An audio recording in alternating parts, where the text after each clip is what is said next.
Blog Talk Radio.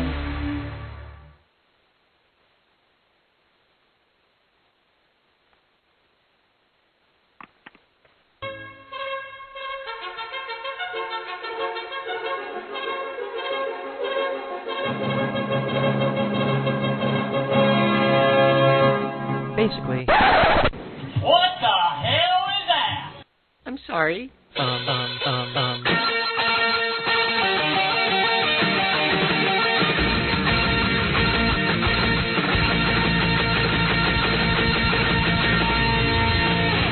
Well.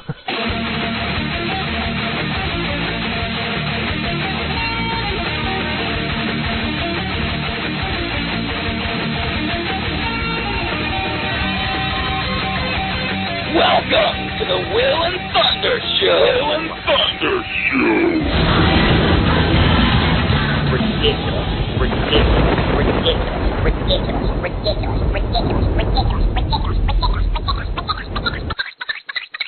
Welcome to the Will and Thunder Show.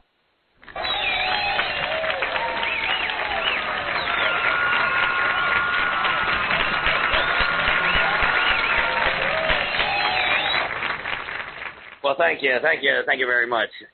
Welcome back to the Will and Thunder Show. This is Kevin Thunder. William Telltale's around here somewhere. Where you at there, buddy? What's up? What's up? How you doing, man? Just chilling out, doing a radio show. That's right. I'm doing great. I've been excited about tonight's show and next week's show for a long time, and it's basically we got Chris Long, longtime friend, Dead Serios. He's now author of many best-selling, nationwide bestsellers. That's right. And now shouted out loud after it debuted at #1 on the New York Times. The rock and roll guru. That's right. And we've got him, and also he's going to be talking about his book and also his band, Dead Serios, the legendary Dead Serios from Central Florida, is making an incredible resurgence that we may or may not have had something to do. That's right. But it needs to be known. The word needs to get out. That's right. The word needs to get out. The Dead Serios. But they might be playing a show or two or something. I don't know. But we'll get with Chris. I mean, it's big news. Big news for the Central Florida fans out there. I'd like to say hi to everybody out there listening, guys. Welcome on in. What you got going on with this little segment we got right now that we call Shenanigans? Well, it's Shenanigans. Our shenanigans are cheeky and fun. Yeah, I mean, his shenanigans are cruel and tragic, which makes them not shenanigans at all, really. I swear to God, I'll pistol whip the next guy that says shenanigans. Shenanigans! Shenanigans! Why, you little... I love that. Need to drop another quarter in that video game. Oh, man. Well, here we are. There's so much to talk about. Look, right before we started the show, I was looking up on some news things. I got to get this out there first. Couple driving in Ohio somewhere, stops at a McDonald's drive-thru and orders a couple cheeseburgers. They go down the road, take a couple bites of cheeseburgers. Between the two patties, somebody spiked them with weed. Okay. Is that a bonus, or is that something that they were pissed off about? Well, they were pissed off about it, so they went back and, the cops said, it looks like it is traces. They said, I don't know how far along the investigation got, but, I mean, can you imagine now, just first of all, have you never done drugs in your entire life? No, wait. Never done anything. Don't even look at it from that perspective. And I have a little anecdotal story to tell about that, about a personal experience of mine. Anyway, forget about all that. Who the hell wastes weed on a stranger? That's right. Like, here, where to get them? Why are you kidding me? But yeah, anyway, it's like can I get the McBuzz burger? I mean, I don't know. But what I was talking about, my anecdotal story is years ago, my brother had a pizza restaurant, and I was an assistant manager for him, and my brother is a big pothead, so and he had a couple of his friends working with him, working there too, and of course they were also big potheads. Well, one of his friends one day brought in some brownies, and me, I don't smoke pot. I do not smoke pot. I've smoked pot maybe 5 times in my 40 some odd years of existence. So but I'm not really big on sweets either. So the woman's like, "Would you like some brownies?" I'm like, "No, I'm good." They're good brownies. I'm like, "I'm sure they are." Yeah. Okay, great. No, they're really good. I was like, "Okay, fine. Give me a fucking brownie. Goddamn." So I grabbed a brownie out of the thing and I ate it. Didn't think anything. Yeah. So I'm not a pothead. I don't think about these things. It took my brother 5 years to say, to ask me, "Hey, Will, do you remember when so and so brought in those brownies and you didn't want one, but then you grabbed one?" Like, "Yeah." Like, "Those were special brownies." I'm like, "Oh man, really?" I was wondering what the heck was going on. No, I didn't remember, and I said, "Well, how is it?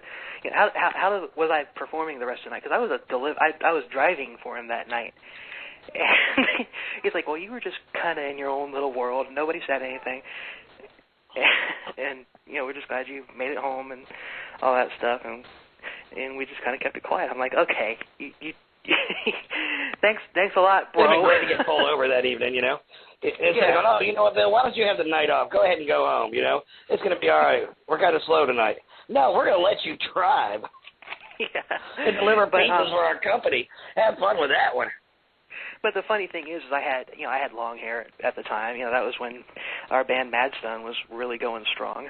And right. And everybody assumed that I smoked pot because my brother did. I looked like a pothead. I really did. I looked like a pothead. I had drugs all around me all the time, and I stayed away from them. My two vices were alcohol and nicotine, and I've dropped the nicotine.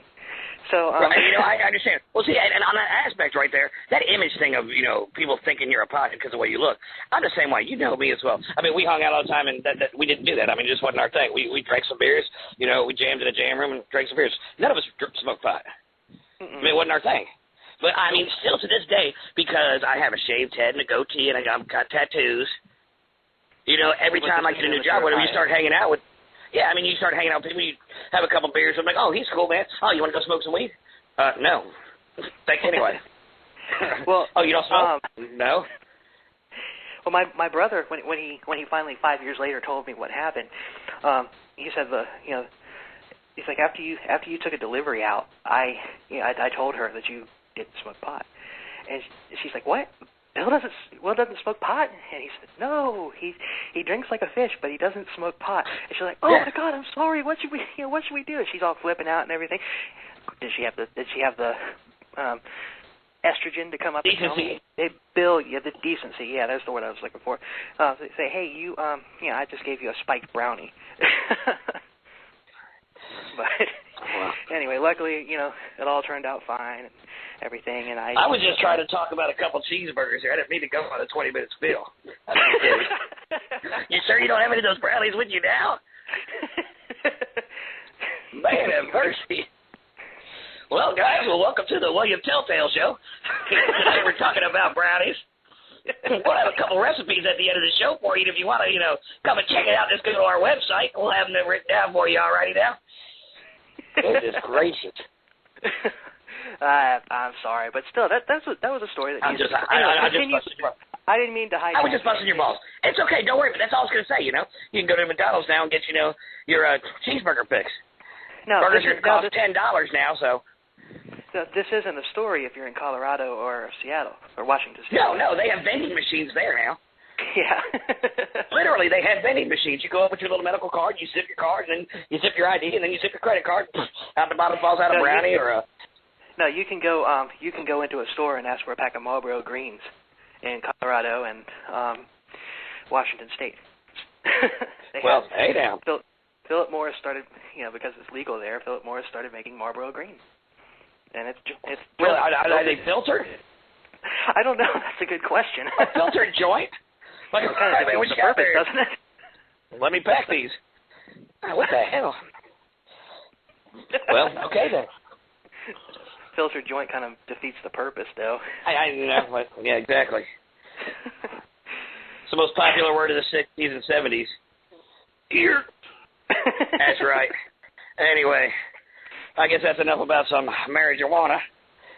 What else we got going on in the news today?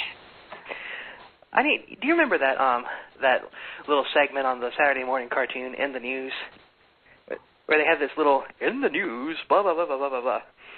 But there was this weird psychedelic little intro they had for it. I need to find that and use it.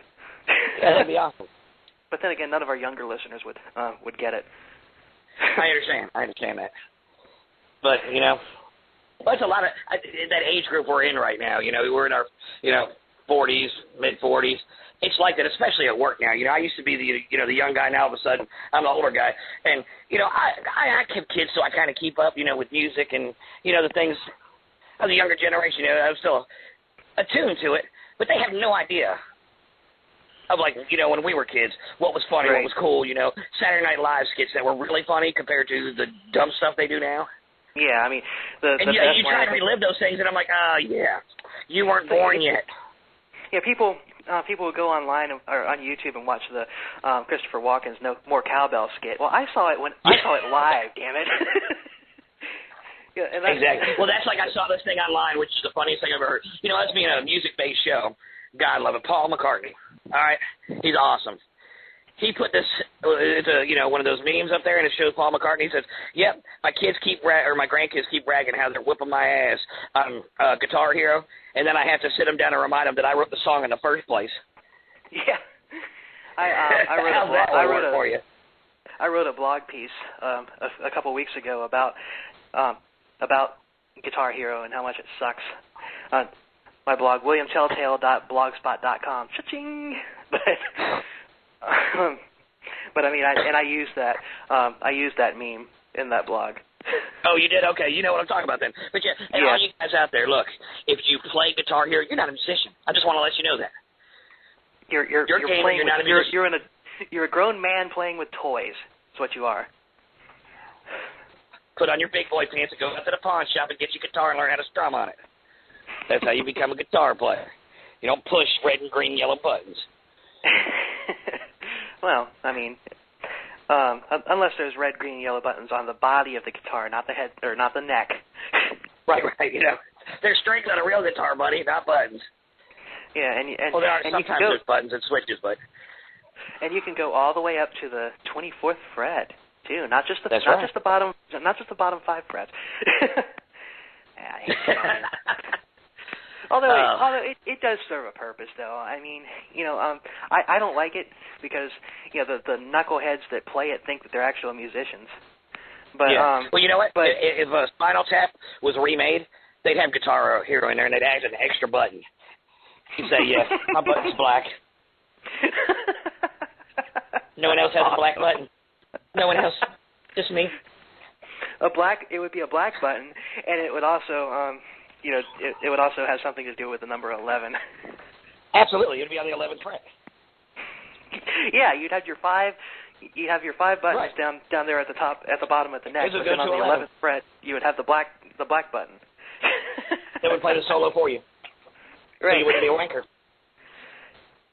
Anyway, you know what? The people that play Guitar Hero and think that they're actual musicians, they're not even wankers. They're not even good enough to.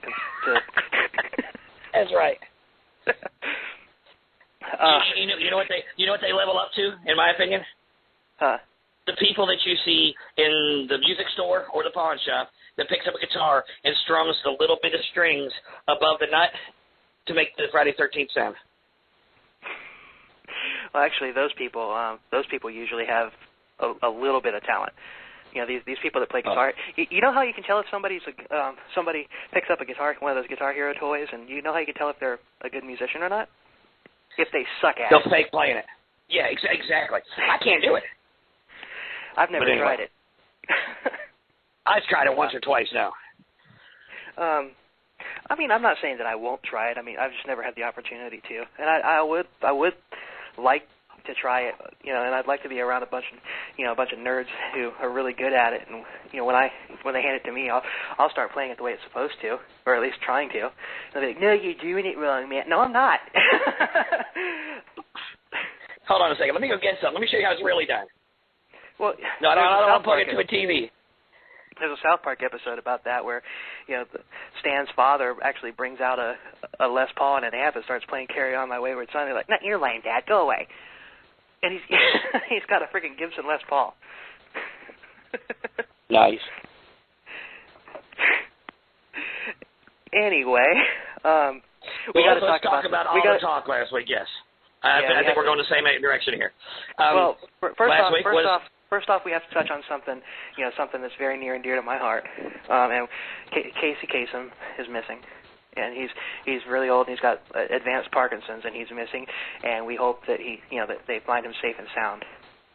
Yeah, from what I understand, his new wife, or his newest wife, whatever, has taken him. She's putting him in different medical facilities around here and there.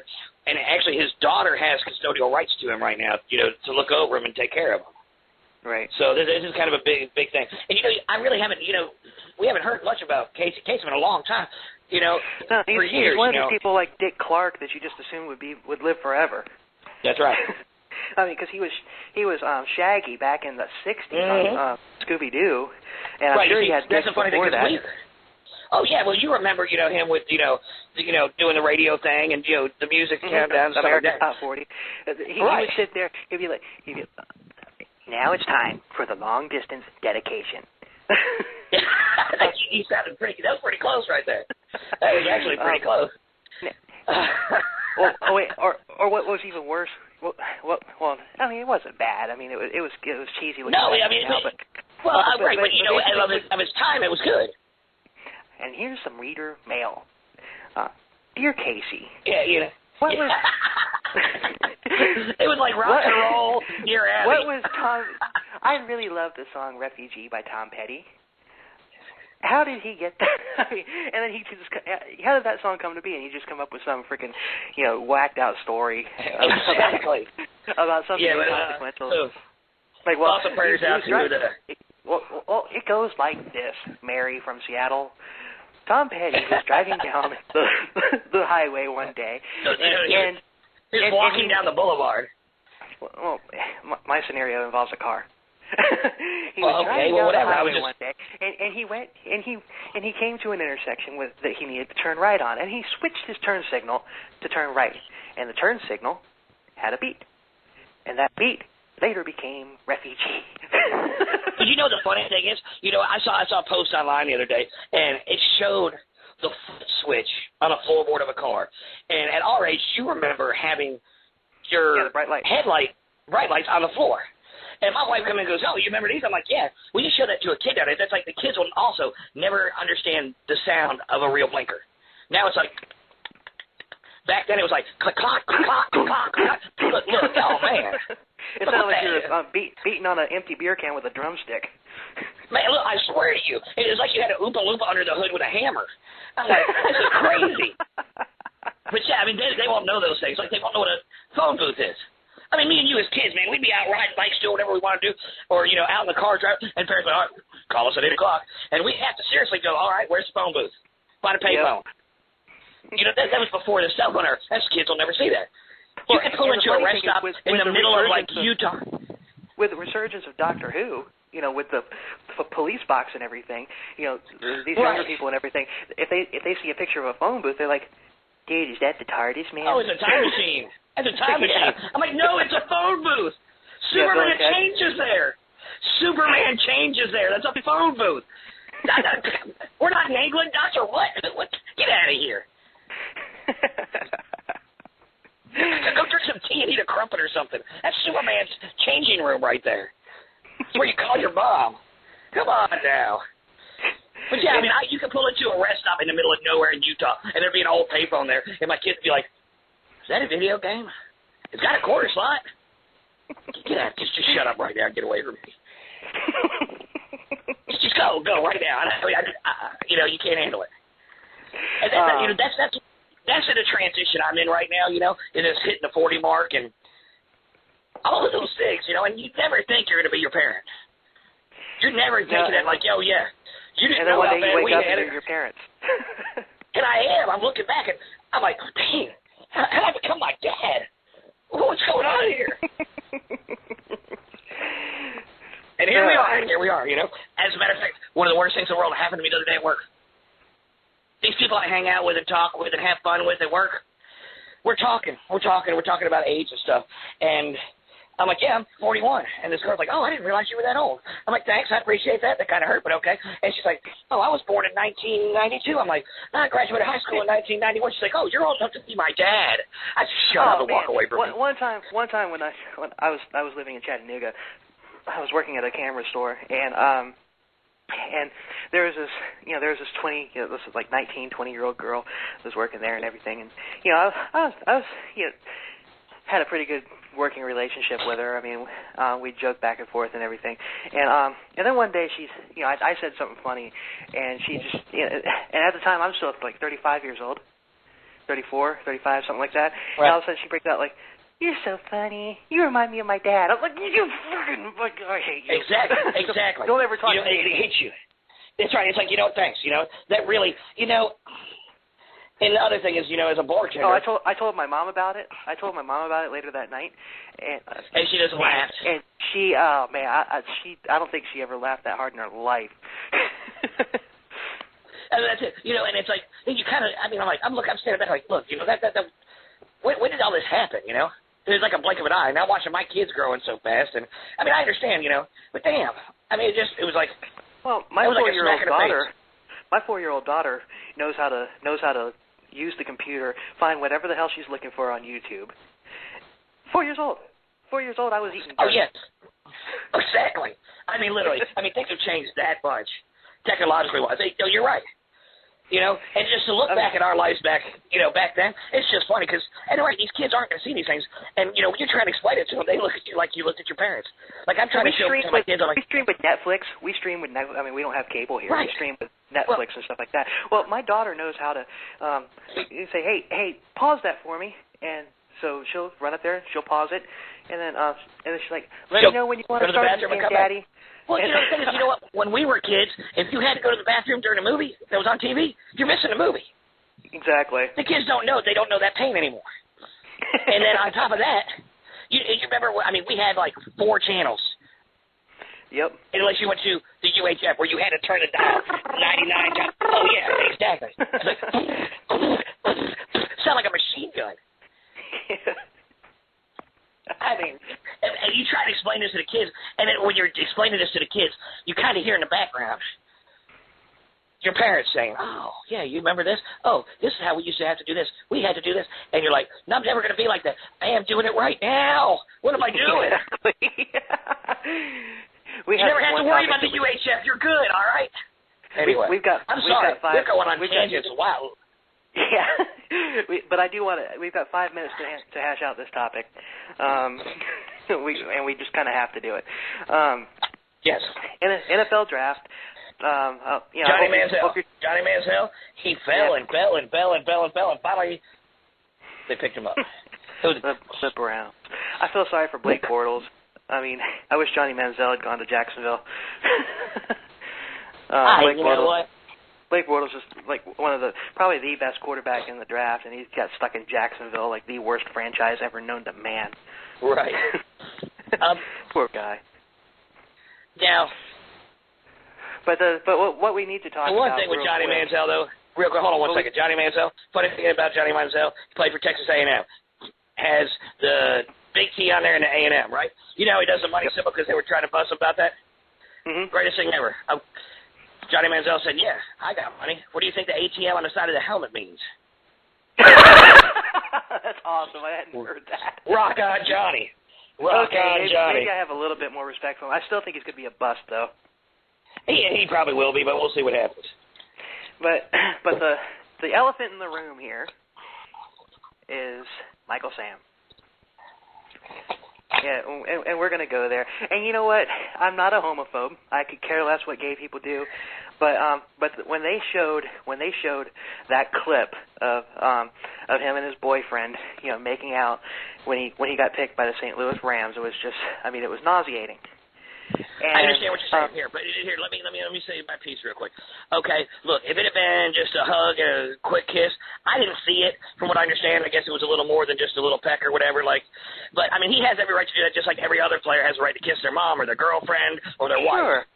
But you know what? If somebody's there's a line. out, There's a line if somebody's too. making out Right. in front of me, I don't want to see it. I don't care if they're gay. I don't care if they're straight. I don't care if they're two earthworms. Get a freaking room. Right. There's a difference in a loving embrace and showing out. Right, but the thing is, when was the last time that on day 3 of the draft they had cameras set up at anybody's house? Oh, I know. Never. Well, he was it's one of those he was like things. probably about 15 or 20 picks away from being Mr. Irrelevant. I understand that, but listen here. Okay, and you know as well as I do, you got to go back in time and understand that certain situations do bring extra attention. I mean, think about. That's true. Right, but what was that movie? Hold on. The movie 42. Have you seen the movie 42? I have not. Not yet. The baseball movie? I want to see it. If you watch that movie, it's the same kind of thing going on, just in a different light. I mean, you got the first African American player come into play in segregated baseball, and okay, I understand that. Okay, and you know what? Live your life how you want to live your life, but of course it's going to be sensationalized. It was sensationalized then. It's sensationalized now. Right. Well, there were people. There were people saying that Michael Sam probably won't even make the team, and if he gets cut, if he gets cut, all of the gay rights, just like that guy Chris Klue that punter from the Vikings a few months ago. Well, actually during last football season, he wasn't gay, but he's like a huge gay rights activist and everything. He's like saying that he got fired from the Vikings because he was a gay rights activist. No, he got fired from the Vikings because he sucked. Well, here's the deal. To be honest with you, I really don't think if he doesn't make a team, it'll go that far because as a football fan, honestly, he's a decent player, but he's situational. I mean, he's only good in certain schemes. He's a 1-2 down player, maybe. Right. I mean, his coverage isn't good. I mean, he's no good against the run. He's good against the pass rush. But I think it's bigger. And I know it's just sensationalized and everything. That's what it's all about. But it's going to come down to it because it doesn't matter. The NFL, when it comes to a coach in the NFL, he's worried about his job too. He's not so much worried about hurting this guy's feelings. Well, I like Jeff win. Fisher. I like Jeff Fisher. Oh, yeah. And so I really don't think that that Jeff Fisher said, "Hey, let's bring in." I think that was a GM decision since he played for Missouri. Well, maybe not. Maybe they wanted him to say, "Look, man, all right, we have a spot here. This is what we need to fill. We need this specialized player. We need someone who's situational that can handle this and handle that. When we get on a third down situation where we know that they're going to throw, and this guy's really good at it, we could use him in this situation. Blah blah blah blah. Let's go ahead and give him a shot. Let's see what goes on." I don't think, honestly, as much went into the thinking of getting him or not getting him had to do with him coming out. I don't think that had as much a part to do as the media makes it out to be. I think these are professionals. That's what they do. They know football. They live football. I have nothing against Michael Sam. It's the media that and you know what? Michael Sam could have the skills of Reggie White, and or he could be a bust or whatever. I don't care.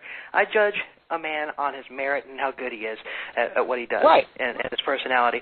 And ironically enough, that's what Martin Luther King Jr. wanted everybody to do. Well, that's what I do. I don't look at somebody and say, "Hey, there's a black man." I look at somebody and say, "Hey, what's up, man?" There's a man. But you do something wrong, I'm not going to talk with you. I'm not going to associate with you. If you do good, look, you're my buddy. And I understand. I'm the same way. But what I'm saying is, I really don't. If I got drafted by an NFL team. Maybe the NFL isn't the best excuse. Let's say I get a job at one of these, big corporate stores like Walmart or something like that, and let's say that, me and a coworker are dating, and maybe they don't have a policy against, fraternization or whatever, but let's say me and my coworker girlfriend are making out on the clock and everything. We would get fired for sexual harassment and all that stuff. And but if two gay people were doing it, they would, in one of these big, and maybe Walmart's not the best example either. But no, I understand what you're saying, but I mean, the thing is, it's not like he was on the clock. He wasn't working. I mean, and I understand the situation you're talking about right there. And it is, I mean, first of all, the media had sensationalized it way before this even happened, and they did it all the way up into there because you're right. Well, how long or, you know, when else would you see them covering the draft that deeply? You know, he was drafted in the 7th round. Almost, I mean, 200. Who knows? He was drafted way late. It was 7th round sometime. But the point of the matter is, it's going to be, you know, it's the quote first. So, you know, it's going to. I mean, and the sad part about it is, you know what? It's people that tune their TVs to TMZ and, you know, watch these shows about these, you know, this bullshit stuff that, you know, creates this sensationalism.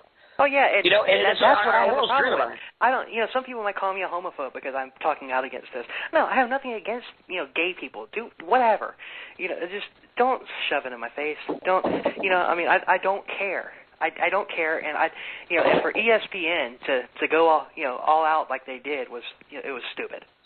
Well, I mean, even when we were kids, you remember going through at the grocery store, and what's at the grocery store right there? It's just magazine racks full with the Inquirer and all that kind of, you know, just garbage media, you know?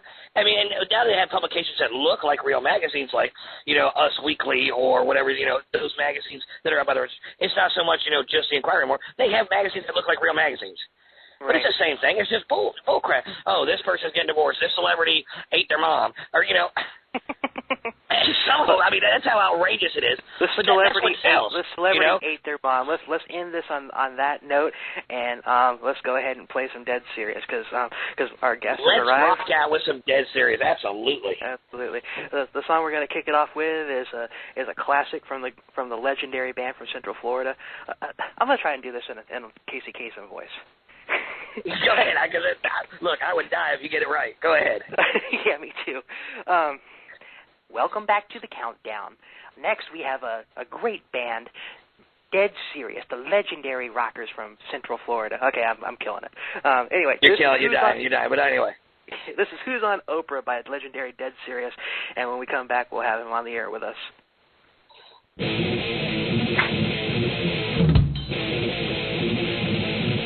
Good God!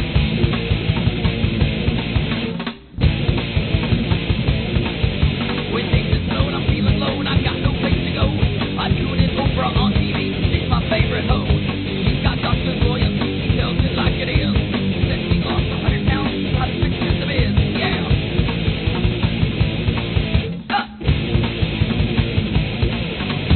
Who's on Oprah? Let's all see. Who's on Oprah? Who could it be? Who's on Oprah? Got nothing to reality. Who's on Oprah? I hope someday it might be me.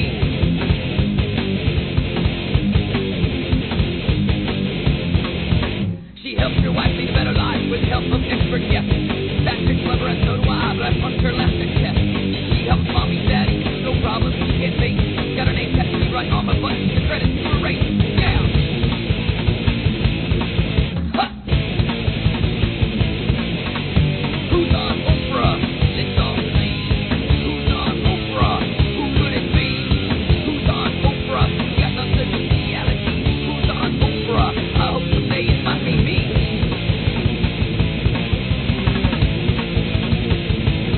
Take it down now.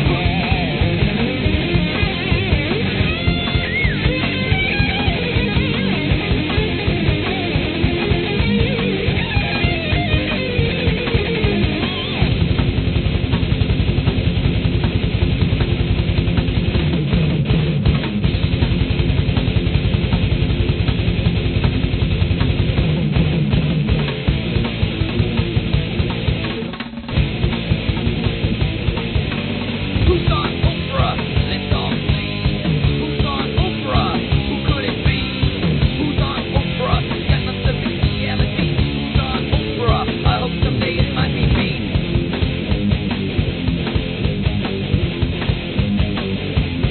Shut the fuck up!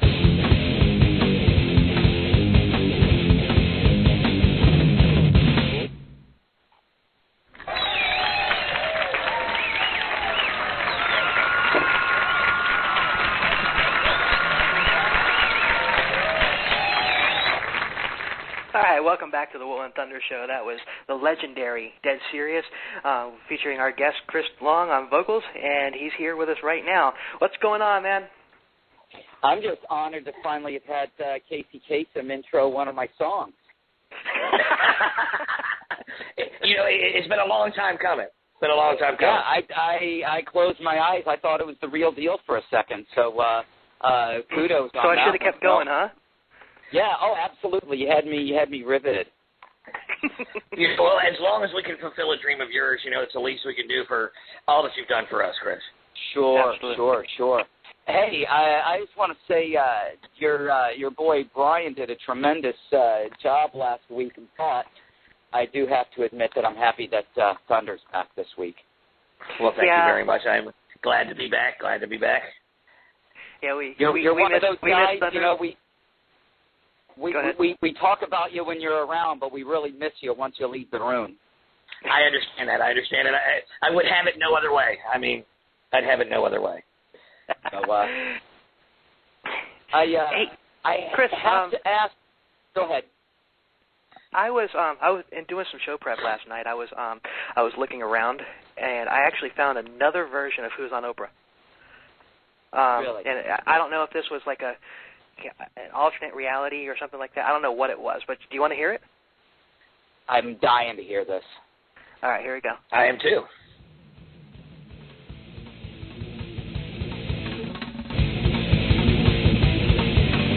Who's on the Will and Thunder Show? Let's all sing. Who's on the Will and Thunder Show? Who could it be? Who's on the Will and Thunder Show? That must have been reality. Who's on the Will and Thunder Show? I hope someday it might be me.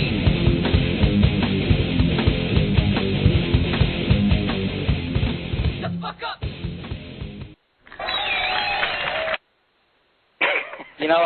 I do recall that version, recording that. I can't believe it leaked out, though. You've got to... Did you have a premonition? You must have had a premonition all those years ago. I must have been that you would be here one day. That's right. You had one of those brownies and you saw the future, and here we are now. Look, yeah, it was meant to be. It was meant... Someone has a plan. I was thinking about something the other day. I got to tell you guys... you two guys are like my Tuesday night obsession. You're about as well, thank you. Unrefined and politically incorrect as it gets, but doggone it, you guys are sort of like a radio version of a really bad pile-up. It's a horrible accident, but I just... But you gotta look. You gotta look. I gotta look. You can't. That's right. It's one of those things. You want to turn away. But you're looking through your fingers. That's I want to turn on Glee, but I just can't. I got to turn on Will and Thunder Show. And, well, I'm glad that we're saving you from that horrendous TV show. At least we're doing something good. Well, and it made me. The more I've listened to the show, there's something about Will's voice that sounds familiar, and I think I put it together. And help me out on this, Will, if you can. When I worked at the record store 25 years ago. Are you the kid that used to call and prank call me every afternoon at the record store and ask me about Ozzy and Motley Crue and Stryper and all that ridiculous stuff? Yeah, very possibly. I think you're busted. Oh, man. He got you. True confession time now, Will. Okay, let me... he's right, though, Thunder. I did. Okay, well, explain this to me. I was like 14 or 15 years old, and this is while I was still living with my mom. God rest her soul. I hope you weren't on the streets that early. Oh, damn. My mother, kind of sheltered me and whatever. And so I was sitting at home bored. I had to come home right straight after school. And I had to, I had to find something to do. So our man here, Chris, was working at the Tape Deck, which was one of the most legendary record stores in Melbourne. It's like the most legendary record store that I've ever been to, anyway. It's what they based every record store and every movie off of. So just to let you guys know. Yeah, pretty much. I sold 8-tracks, bongs, and circus tickets to everybody in town for years. And you know what? You said 8-tracks. I was going to bring up cassette tapes like nobody would know what they were. And you go even further back to the 8-track. Oh, yeah. Well, anyway, so he had this concert line. I'd call it up every day to find out who was coming. Occasionally, my mom would let me go see a concert and everything, but I mean, I would call him up, and I remember when the In God We Trust Stryper album came out. I called up and I asked this poor gentleman right here what what they looked like on the album cover. Oh man, a couple girls. And now the funny thing is, we had such an array of idiots that would call the record shop every afternoon, but on a regular basis. But for some reason, Will, you just stood out amongst the competition. Well, it's funny. It's really funny. To the stuttering, but it's funny that he brings this up because of the fact that the very first time that I went and saw Dead Serios at concerts, I moved in with my dad when I was 15 years old, and I started. I think I went to my first, like nightclub, like at the Power Station, when I was like 17. I think 17, maybe 18. I don't know, but I remember hearing Sheer Hell, and I recognized Chris instantly. I was like, oh, that's the guy from Tape Deck. And then I hear Sheer Hell, and yeah, you're probably the guy who inspired that song. That's what I was thinking. I love it. That's what I was thinking at the time. Yeah, we had that. That was one of our popular tunes at the time, and our drummer in Dead Serios, we both worked together at the Tape Deck, and that's what the song was about, was dealing with all of the aspects of working retail sales and dealing with people like Will, who would call us and prank call us, every afternoon, and so you. And it's funny how the world comes full circle, Yeah. You're at the record store getting prank called by Will, and then one night some idiot at one of your concerts breaks out a real lawnmower, and then years and years later you're on their radio show. It's funny how the world works. Together on the radio. It's exactly. Small world, fellas. So thanks for the inspiration. Oh, no problem. It's a great song, and actually we're going to be playing that song here in a little while. So. Yeah, remind me to split the royalties with you that we made on the album.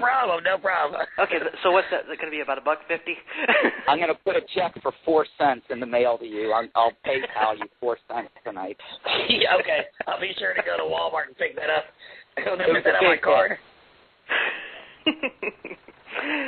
Oh man, well let me just say I'm not going to speak for any of the other knuckleheads, but let me personally apologize for making your life sheer hell. It was great, man. Those were good times. It was back. It reminded me of some of the days you guys were talking about a little while ago. And playing real guitar and listening to real records, and it's a different world that we live in now. But I didn't realize at the time what a special time that was that we were living through. Right. Exactly. You really don't realize those things until they're gone. I mean, and it's all fun and games like we were talking earlier, but seriously, it happens that quick. And you're right. Sitting there listening to albums. Having a record player, I remember having one of those lunchbox-style 45 record players that you could, just take anywhere with you, plug it in, I still do. Oh, I love it, man. And the funny story about me and Will, when we got together and started playing the music together, and we were hanging out and realized our dads had been best friends for years and years and years. Well, we hung out all the time. Well, he introduces me to this phenomenal guitar player named Yngwie Malmsteen. But the way he introduced me, and people who've never, that are under the age of 25 will have no idea what I'm talking about. On a record player, you have a couple different speeds on there. Well, he played it at 78. On 78. And Yngwie Malmsteen, who's already ridiculous fast, was twice as fast. He chipmunk style a guitar solo. I'm like, what the hell is this? And it's something that these kids will never see, man. I mean, an 8-track tape, a cassette tape. I mean, one thing that was golden to me when I was a kid was my Sony Walkman cassette player. Oh, sure. If anybody looked at it the wrong way, look, man, what are you doing? No, this is my lifeblood right here. Well, those were great times, and I wish I had appreciated it, what we were living through more at the time. But it's fun to look back and talk about it. I've got a great a great Yngwie story. Will, I'll have to share it with you off there privately sometime. Absolutely. But I've got we opened for Yngwie. I don't know if that's Power Chicken. No, we were at Janie Lane's club in Orlando. Oh, the Sunset Strip. The Sunset Strip is Dead Serios and Yngwie Malmsteen, and anybody who ever came anywhere near Yngwie usually walked away with a really good, unique, compelling Yngwie story. And, yes, we had one of those a couple weeks ago. Yeah. If you were listening, and it was not a very nice story at all. No, they usually aren't, and we just thought it was our rite of passage, opening for him, that we were not going to leave the club that night till we walked out with at least a fistful of awesome Yngwie stories, and we were certainly successful in that endeavor. Nice. Well, Chris, were you listening to the show a few weeks back when we had the punk band, the Antagonizers, on? I thought that was the week, wasn't that the week? That was 2 weeks ago. Yeah, thought, wasn't that the week that your signal crashed or something? Yeah, I believe that so. was it. Oh, so you, we came back after that. I came back. I started with you at the beginning of the show, and then you got knocked off the air, and then I wasn't able to reconnect after that. Oh, okay. Well, oh man, they had a spout with Yngwie that was horrible. Well, let's just say that what you were saying about most people, would you also say that most people come away from Yngwie Malmsteen with a sour taste in their mouth? Would that be an accurate statement? Yeah. Well, that night Yngwie had the sour taste in his mouth. Yeah. Well, one of the members of the band was trying to talk with him and hang out, and he ordered this guy to go get him a pizza. Well, he brought him a pizza, but it had special sauce on it. Oh, no. It's horrible. Yeah, but, Yngwie had, I don't know how he is these days, but back in those days, he had a certain ability to bring that out of people, He inspired that. Thunder, he played at the power station. I'm sorry? He played at the power station. Can you hear me now? Yeah, there's background noise coming out of it. Okay. What's the question, Thunder? Anyway, no. One night we saw Yngwie at the power station in Melbourne, and he was on his way out of the club, and just look at him and say, "Hey, nice show," And he was just total arrogant and, look at you like whatever, didn't even say a word, just walked off. Yeah, in most of, if not all of my personal Yngwie stories would require me to use the kind of language that I don't use anymore. So, I understand it. I'll take the high road and say I perfectly understand the motive behind the secret sauce. Well, I just want to let you know, and for everybody out there listening, no matter how famous we get, we'll never act like that. We're right there for you guys. And we'll never secret sauce anybody's pizza either. No. And don't do ours either. Come on. Call a guy at the record store. That's if they had record stores anymore, we'd be still doing it. Yeah, right. No, because once I moved in with my dad, I kind of got a life. Yes. Well, that's one of the subjects that I touch on in my new book, Shout It Out Loud. There's a chapter called Culture Clash, and I touch on. Yeah, I touch on. Get it. I touch on this exact sort of subject. The way times have changed, and discuss a lot specifically about the record stores. And how that was a wonderful time and a great place to grow up and connect. It was a sort of a cultural mecca, and you could connect with like-minded people, and it was just a great place to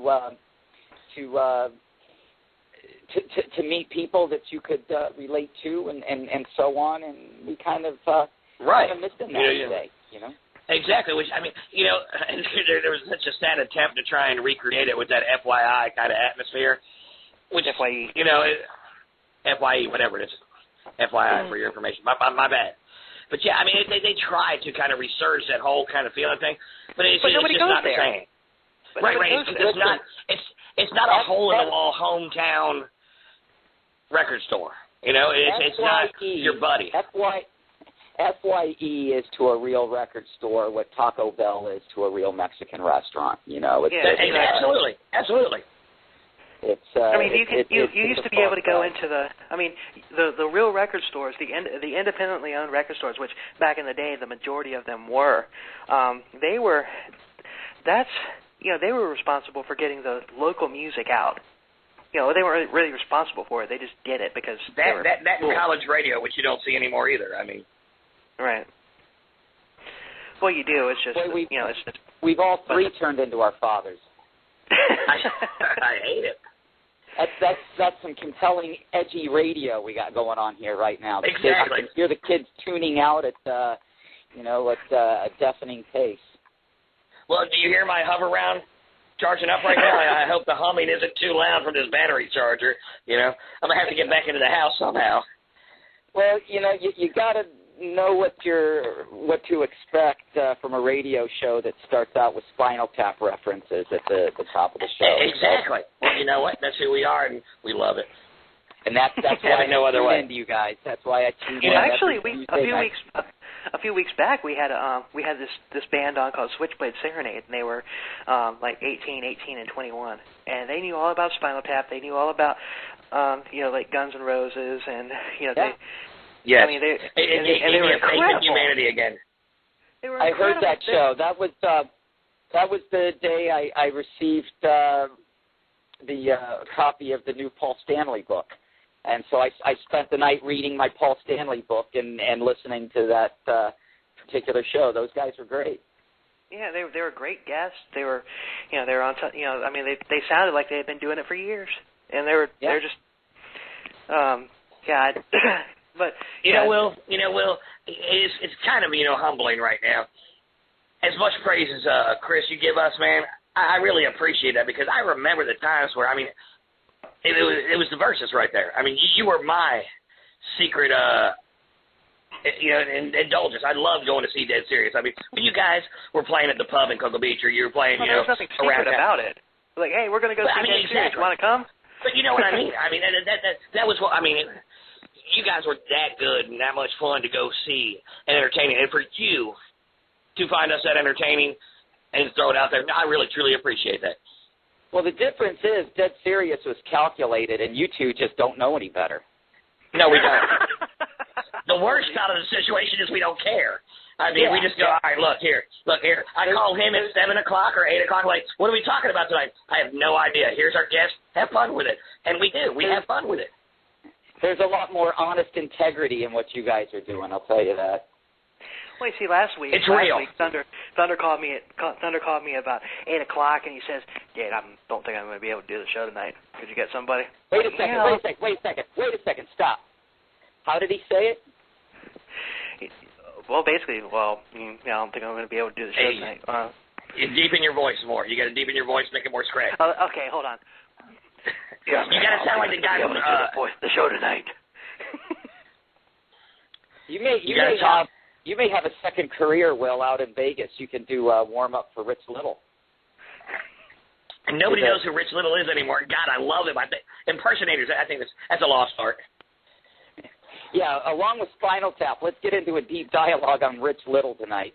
And while you're at it, we can get into Connie Stevens too a little bit later on if you really. Yeah, we've already got Casey Kasem. We've got Rich Little now. I mean, we can pick up anybody. Look, we'll talk about Thomas Jefferson. Let's keep going further back. And if you I got stories about Columbus. Thomas Jefferson and Columbus. They hooked up and they did a one night stand. I mean, Thomas Jefferson had a Gibson Les Paul and I don't know where that was going, but okay. Coming into the next break, maybe you could cue up something from Paul Anka. Now they're wondering the 5 people that are listening. They're wondering, they want to hear Sheer Hell more than likely. Yeah. I'm sure. All right. Well, I was just trying to ride that old school wave. I'm just excited about what's happening with Dead Serious these days. You know, I live in North Carolina, and I'm going to do whatever I can. You know, I mean, that being in Florida, the last weekend of September, that is a number one priority for that weekend. I got to be there for that show. And I too.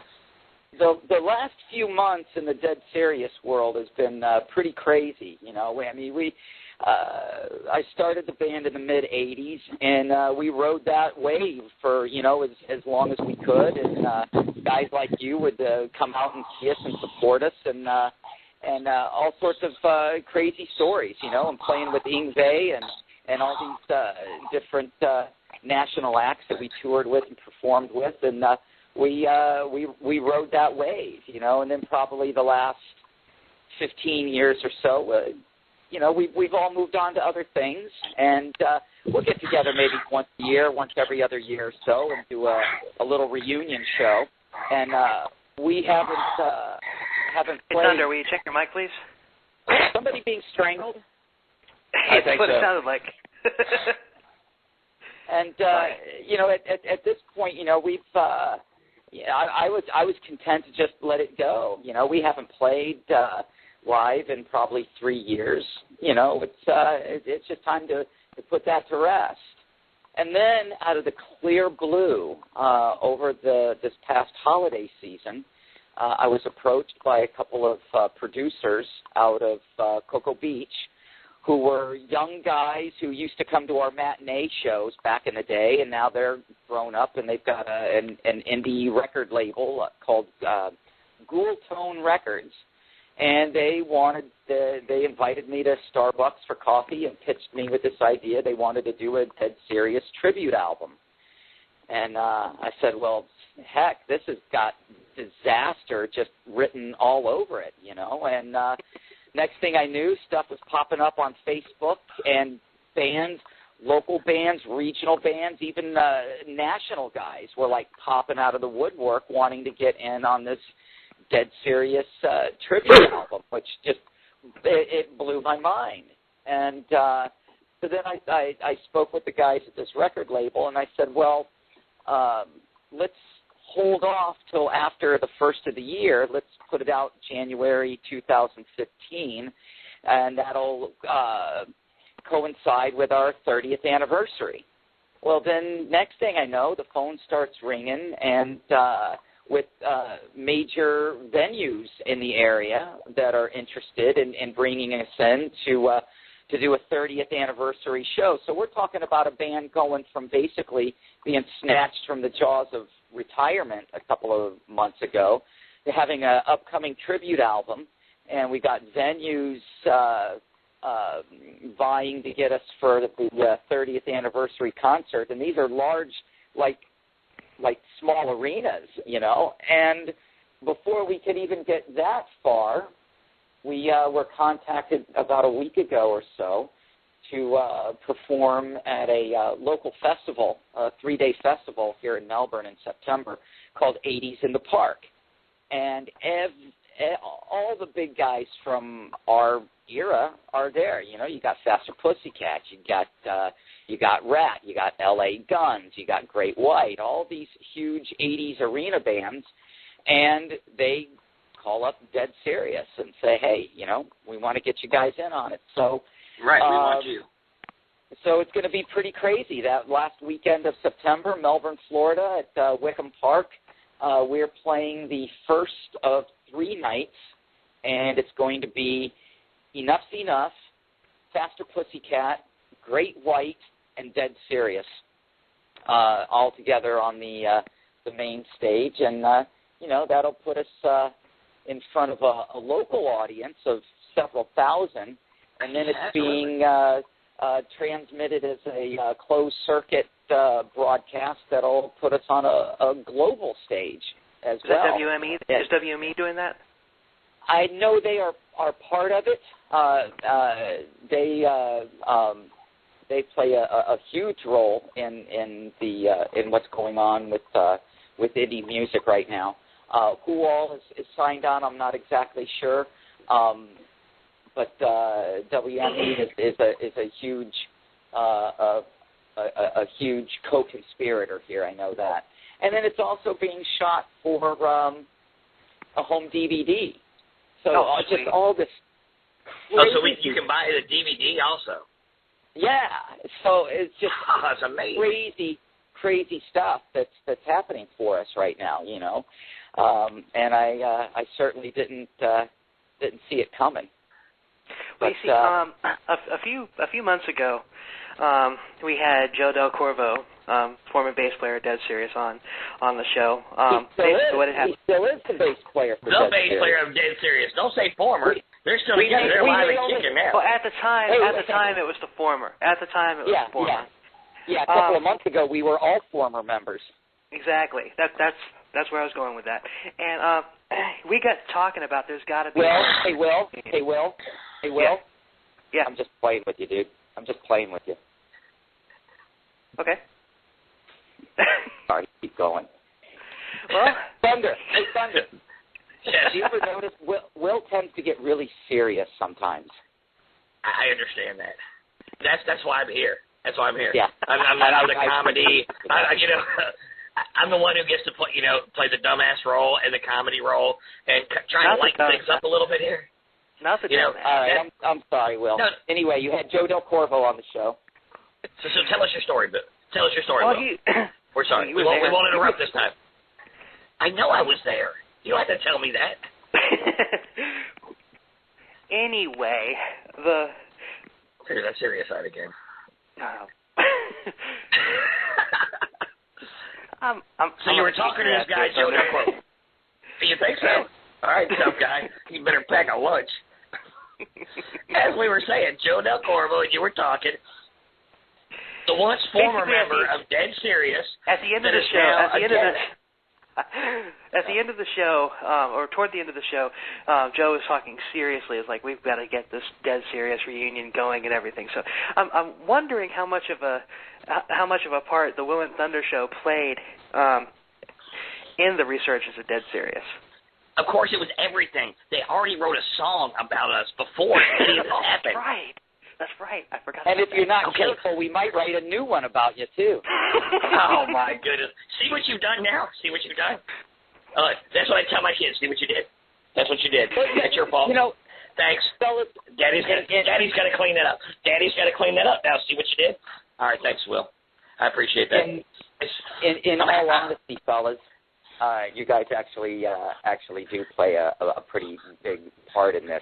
Because even before we were approached about the tribute album, I had actually been contacted even before that, even before the holidays last year. I did probably, 3, 4, 5 radio interviews, and it was all, I'm going on these radio shows to talk about, my books, and every one of these interviews just navigate towards Dead Serious. And then you guys were gracious enough to have me on right about that time as well, and it was just nice to start thinking about some of those possibilities and what the future might, possibly could still look like.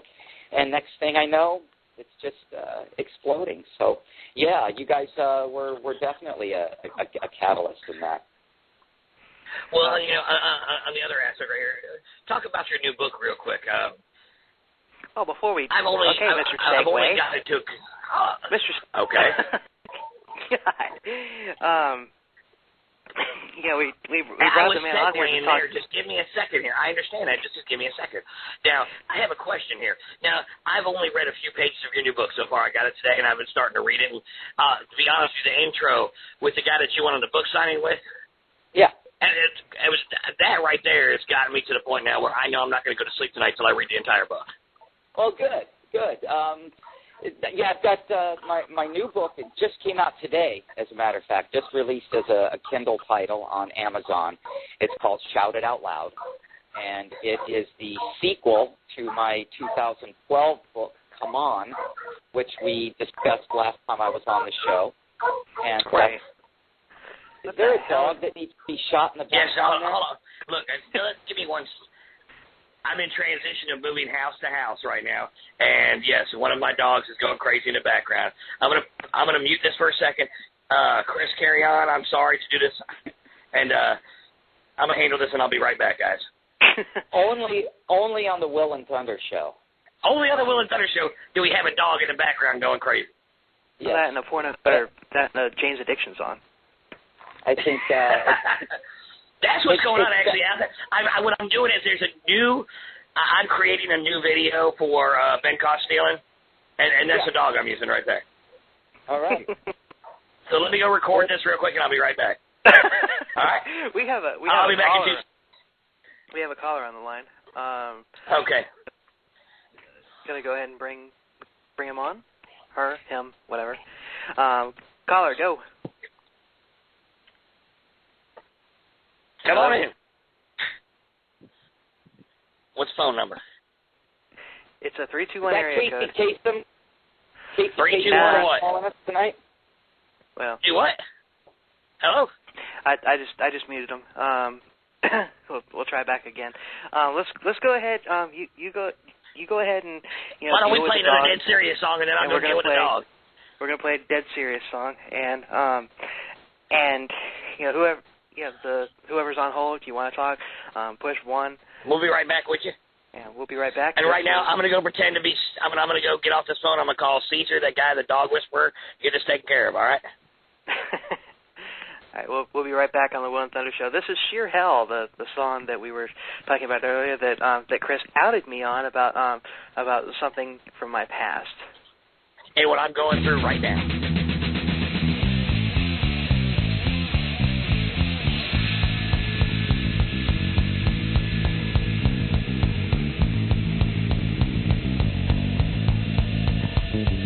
They're lining up at our door. I'm 15 minutes late. Today's our sidewalk sale, and the customers can't wait. Some people are friendly. They're more often mean and rude. Why, you little bastard! I sold the paper to a deadhead who politely called me dude. Dude, when I woke up from Woodstock, your prices are too high. Consumers often say, It's cheaper in the mall. I've been standing here for hours on this hectic Saturday. Go there, you old bag. No! Working the express lane. No! Got tickets to the rock show. No! Some guy wants a glass pipe. No! Oh! Sheer hell!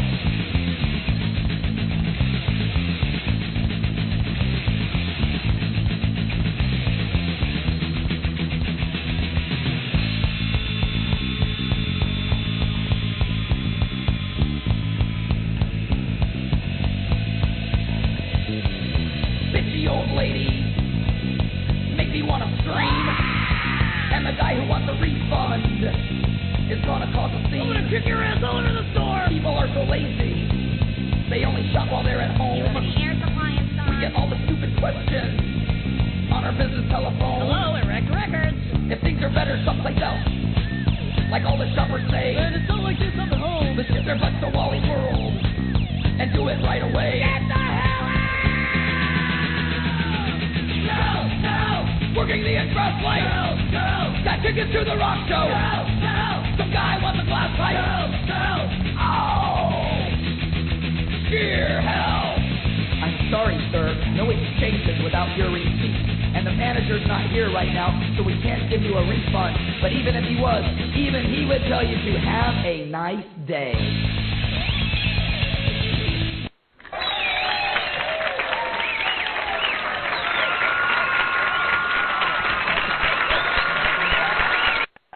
Welcome back to the Will and Thunder Show. That was Sheer Hell by the legendary Dead Serious. Yeah, and everybody who's worked in retail knows that when you say have a nice day, that's a very polite way of saying something completely different. Something completely different. Something completely different and not nearly as polite. Exactly. So, yeah, that's a classic right there. God bless That you. is. Yeah, I love that, and to be honest with you, I heard that song before I heard Green Hell by Metallica. Yeah, we ripped it off. No, you parodied it. Well, actually, that's not really a parody. I'm back. I had to put the dog down. I'm sorry. Did you put it down? No, yeah. I set it down. Put that dog down? It was off the ground, so I set it down. All right. I'm glad anyway, hopefully we're good. Anyway. You only get this kind of lo-fi quality through the Will and Thunder show, though. God bless you guys. Look, we're not looking for hi-fi. Look, hi-fi costs way too much. Lo-fi is what we want right there. Yeah. Damn right. Look, we're the Walmart of radio. Howard Stern couldn't pay for this kind of entertainment quality right here. No, he wouldn't. Well, you know what? Although he could, but he wouldn't. You know, I respect Howard Stern for what he did, but I mean, the guy should have retired years ago. I mean, lesbian and fart jokes are only funny for so long, and then were they funny? I didn't know they were funny the first time.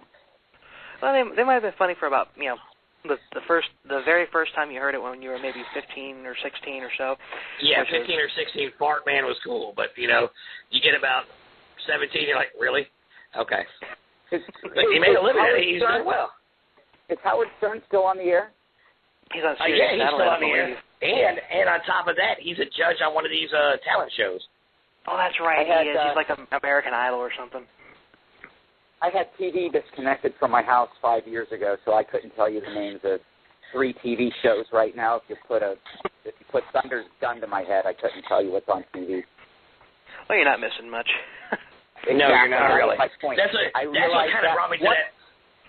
That's what kind of brought me to that thing earlier with the TV and the UHF with having nothing on. Because my kids now have a remote with 557 million channels. You know what? There's nothing on. I'm like, you have no idea. Bruce Springsteen said it best back in the 80s when he released a song called 57 Channels, There Ain't Nothing On. And now it's like 5,700 channels, there ain't nothing on. Right. Now, once they canceled Hannah Montana, I had cable yanked out of my house. There was nothing. Then you haven't been subjected to what the sweet and innocent Miley Cyrus is doing these days. Yeah, I might not have cable, but I am still online. So unfortunately, I get whiffs of what she's up to every now and then. God bless her. God bless her. Yeah, exactly. Tell us about this book. We've been having fun and everything. It's time to get down and talk about the book, which is also a lot of fun. I had a lot of fun reading it. It was basically it was a really fun read in the sense that you're somebody who might think that going to church and everything is boring. It's not. When it's done the way it's supposed to be, it's not boring. It's really fun. My church experience and Christ-focused relationship is probably more hardcore, more riveting, more exciting than anything I experienced in my past band days. It's always fun to get on the phone with you guys and talk about the old days and rock and roll and Yngwie and Pantera and all that sort of stuff. That's always a lot of fun. But the fact is, there's stuff out there in life that's even better, even more fulfilling, and for me, even more exciting. And I'm proud to be part of the ministry at East Coast Christian Center in Merritt Island, Florida. And that places me being involved with an amazing youth ministry program.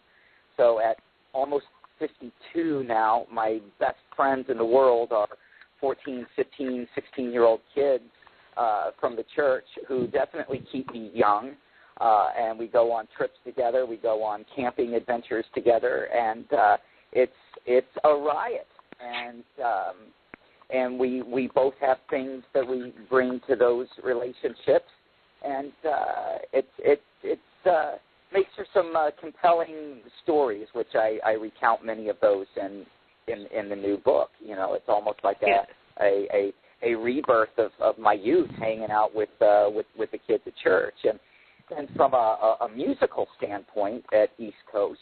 It's a very high energy rock and roll based praise and worship ministry.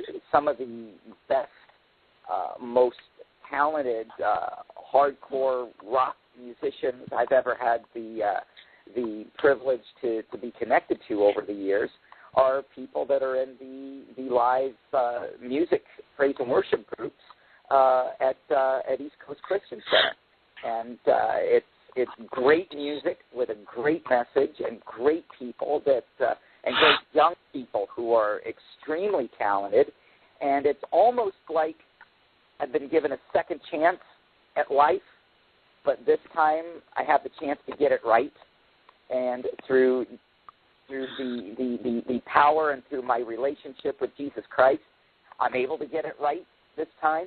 You know, the kids at the church keep me young, and we have a lot of fun, and the music ministry is exciting and edgy, and has sort of pulled me back into the music aspect of life, and it's all good, you know. And anybody who perceives God or perceives Jesus or a church experience with religion and guilt and condemnation and thou shalt not and all that, those sorts of downers, you're really, as I say in my book, you're buying from the wrong dealer, you know, because if that's not what your church experience or your relationship with Christ should look like. It should be absolutely exciting and outrageous and fun, and that's what it is for me. Right. And what would you say to people, you know, who might have, and I'm not putting you on the spot here, I'm just asking, I'm being a journalist.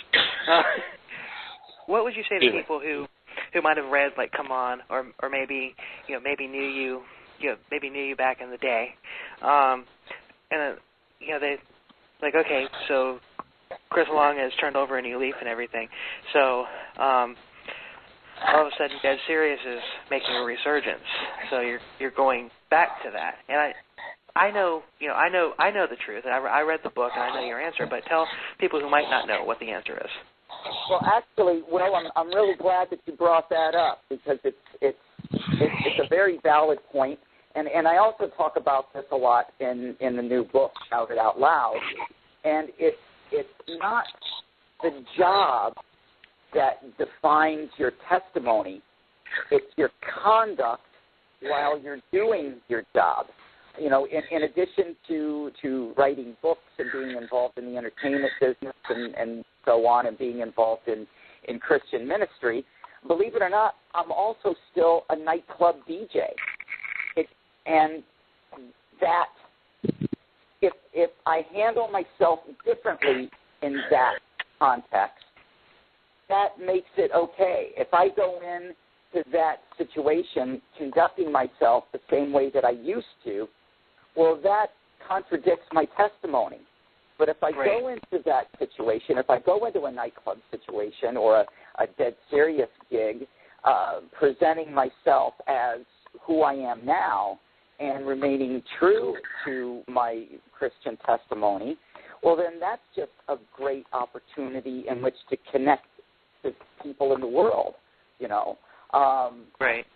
Dead Serious music, really, all you really need to do with Dead Serious music, for as heavy as we are, for as aggressive as a band and outrageous and so on as we are, you really only have to alter about 5 or 6 words in an entire show, and it all of a sudden becomes a family-friendly event. You know, back in the day... That's something I was going to ask right there. I mean, you got a few songs in there. I remember back in the day, I mean, there was some wildness, and not the language wasn't bad in the songs, but a couple songs were a little gratuitous, if you know what I mean. Like absolutely, and to be honest with you, Thunder, the Dead Serious moving into the future, a lot of that material will no longer be part of our presentation. However, the classic stuff, you know, the really iconic stuff that people have really loved over the years, those songs were really, you know, in the day the ones that weren't gratuitous were the best songs anyway.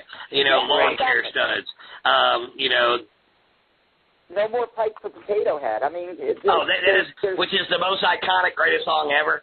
And I don't know how you guys fathomed and created the Mr. Potato Head that blew the pyro out of the pipe. It was unbelievable. Our guitar player, Doug Gibson, constructed by hand, built, which is essentially a life-size Mr. Potato Head that we have. Yeah, it was. It absolutely was.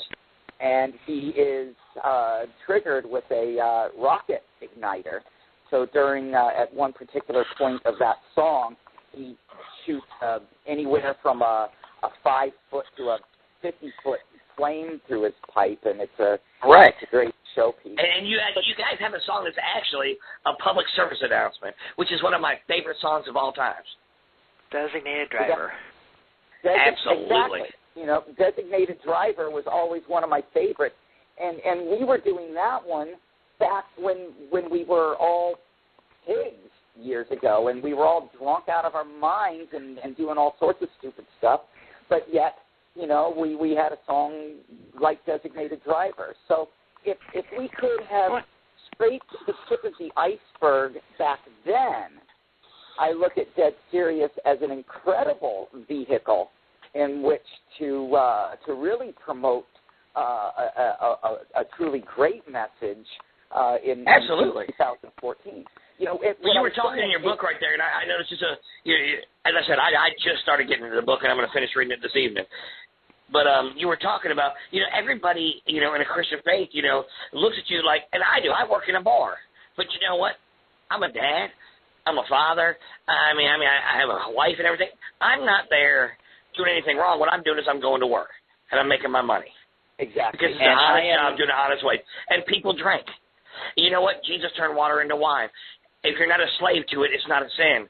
But, I mean, the point of the matter is, you put it in there, and you go in to do your DJ jobs there, but where are the people that need to hear what you had to say? Where are they? It's nice to have fellowship. Right. It's nice to have fellowship in church. It's nice to be able to speak to God with people who already know God. But God's plan is for you to talk to people who don't know God. Exactly. And that is... And where you're not finding those people in church. Nope. And that's what I loved about that. That's why I don't really find it that crazy that the whole Dead Serious, our whole career, I guess, is sort of going through a resurgence right now because I'm somebody else. Well, you know what? You were right there for a long time right there. You played along with AWOL for a long time. Mm-hmm. The ideals are already, AWOL. AWOL was an acronym for At Will of the Lord. Exactly. And they were an amazing Cocoa Beach-based group that played with Dead Serious. Quite a bit. You could hardly go to a show and get one band That's without it to you guys, man. You know? Exactly. And I'll tell you what. Hang out. Go ahead. I'd hang out with those guys and see what they were all about, and was really inspired by the high road that they took in their message and in their music. But I never applied any of it to my own group. You know. Well, you know what you did. You know what you did. You listened. You realized, and now you're applying it now. Yeah. Everything happens on God's time. You know. Exactly. Exactly. And when when I go in and DJ a club, I've been sober for 10 years, you know, and I often will. Congratulations. Thanks, man. So that aspect of it is not even a factor in my life anymore. I usually have, if not every night, I've got my Bible with me in the DJ booth, and people know that about me. And I can't tell you how many times in the last couple of years, particularly since I've moved forward with ministry, and especially since my books have been coming out, I can't tell you how many people in the nightclub setting have reached out to me for answers, for life answers. They're at the bottom right there. They're at their lowest place right there. Exactly. Spiritual. You know, I remember.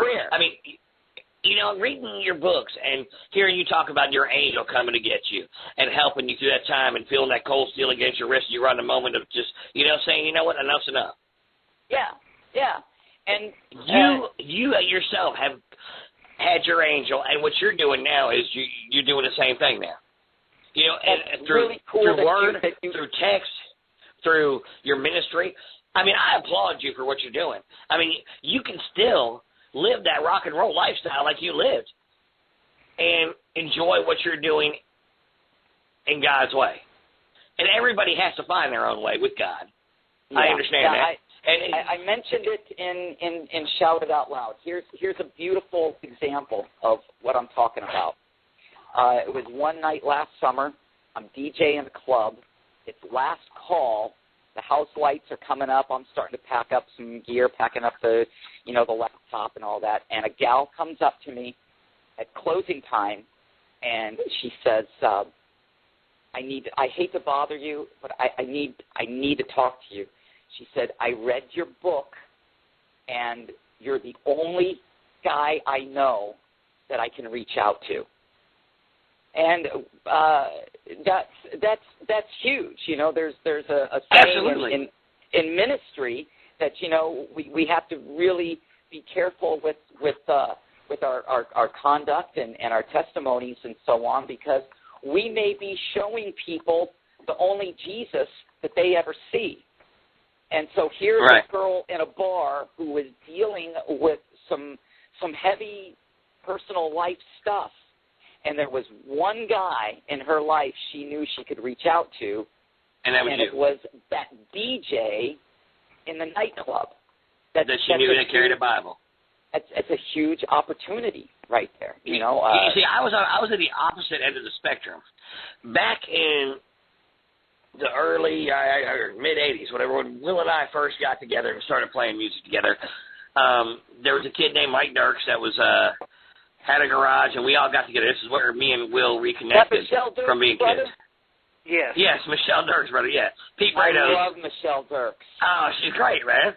Yeah. But that's where we got our music start. It was me, Mike Dirks, William Telltale right there, and a little kid named Jonathan Goddard, who went to Wayward Side. But anyway, and then we got Damian Johnson. Damian Johnson, who was the most amazing drummer I've ever seen in my entire life. I just talked to Damian Johnson the other day. Yeah, he's phenomenal. I'll tell you what, I have nothing but love for that guy. Damian Johnson did some of the photos in my new book, as a matter of fact. I love Damian Johnson. We are still in pretty regular contact. Speaking of photos, there's a photo of you holding a little girl from it's Nicaragua, Argentina in your book. Nicaragua. Yeah. I will tell you. You know what? I understand what you said when you said, you know what? All my stints in the rock and roll world, looking for ways of feeling whole and I want to be famous. That moment right there, where you might have brought Christianity or a bottle of water to that little baby right there, and you see the look in your eyes when you're holding her and the way she's looking at you. It literally took my breath away. I was like, that's making a difference. That's what life is. Yeah, and Shout It Out Loud, the new book that just came out today, like I said, is the sequel to my book, Come On. But in the 2-year span between those two books, I went on 2 missionary trips to Nicaragua, and those are just life-changing experiences. Kids in the United States, they freak out if you take their Xbox away from them for 2 hours or 20 minutes. If you don't leave the air conditioner on straight running, you put it on auto for a second. They're like, oh, the air shut off. What's going on here? The air shut off. Yeah. Oh, am I going to die? And my kids are like that, and I hate that. And here I am in Nicaragua, and these folks, they don't even have electricity. They barely even have homes. I recount all of this in dirt floors. Dirt floors, holes in the walls. You got chickens and pigs and goats coming through their houses, which are not much more than just flimsy wooden frames and visqueen windbreakers with some corrugated, tin across the top. And the great It's amazing. thing is, the beauty of this, Thunder, is my first missions trip to Nicaragua. I was speaking to, and we always have interpreters and guides with us because of the language barrier. And there's this little old woman that I was visiting with in her house, and it was one of these dilapidated shacks. Right. And she told me, she says, everything we have from Jesus, and we are so grateful. I thought, wow, you know, in America, so often you'd be mad, and you'd be like, Jesus, come help me. Why don't I have electricity? Why don't I have a bed? Why don't I have this? Why don't I have an Xbox? You know, it's the same thing. We're spoiled here, don't get me wrong, and my kids are the same way. Like, my kids will say, oh, I love Jesus more than anything in the world. And then when I like, well, what do you pray for? Another Xbox game? I'm like, it's such a difference right there, and it's sad. Yeah, in Nicaragua, they're just praying for some clean water the next day. Right. You know, or a chicken to eat. And that's not to play the two cultures against each other. I just think it's reality. Interesting to see how little some folks can have, but still have survive, and still have faith in Jesus. And not only that, but have great faith and be so grateful for so little. Those folks taught me. It's those people who get a half bag of rice that know they're going to eat that day off that half bag of rice. I thought we were going to Nicaragua to bless the folks in Nicaragua, when actually I got back home. Every time I go on a missionary trip, I come back and realize we didn't bless them. It changed you more than it changed them. They blessed us. Exactly. You know, and actually, I went, and this was not a missionary trip, but I went on vacation to Jamaica. Mm-hmm. Me and my wife did. And to see the difference in the living styles between you. If you live in the United States, guys, I'm going to tell you right now, you need to drop down right now and praise God for what you have, because you know what? You've got it easiest over anywhere else on this planet. This country will give you and take care of you and anything. But when it comes to... And basically, the people that live in the worst ghetto shack in the United States, you know, the people that live in Nicaragua probably look at that ghetto shack in the United States and go like, I want to live there. That's a mansion.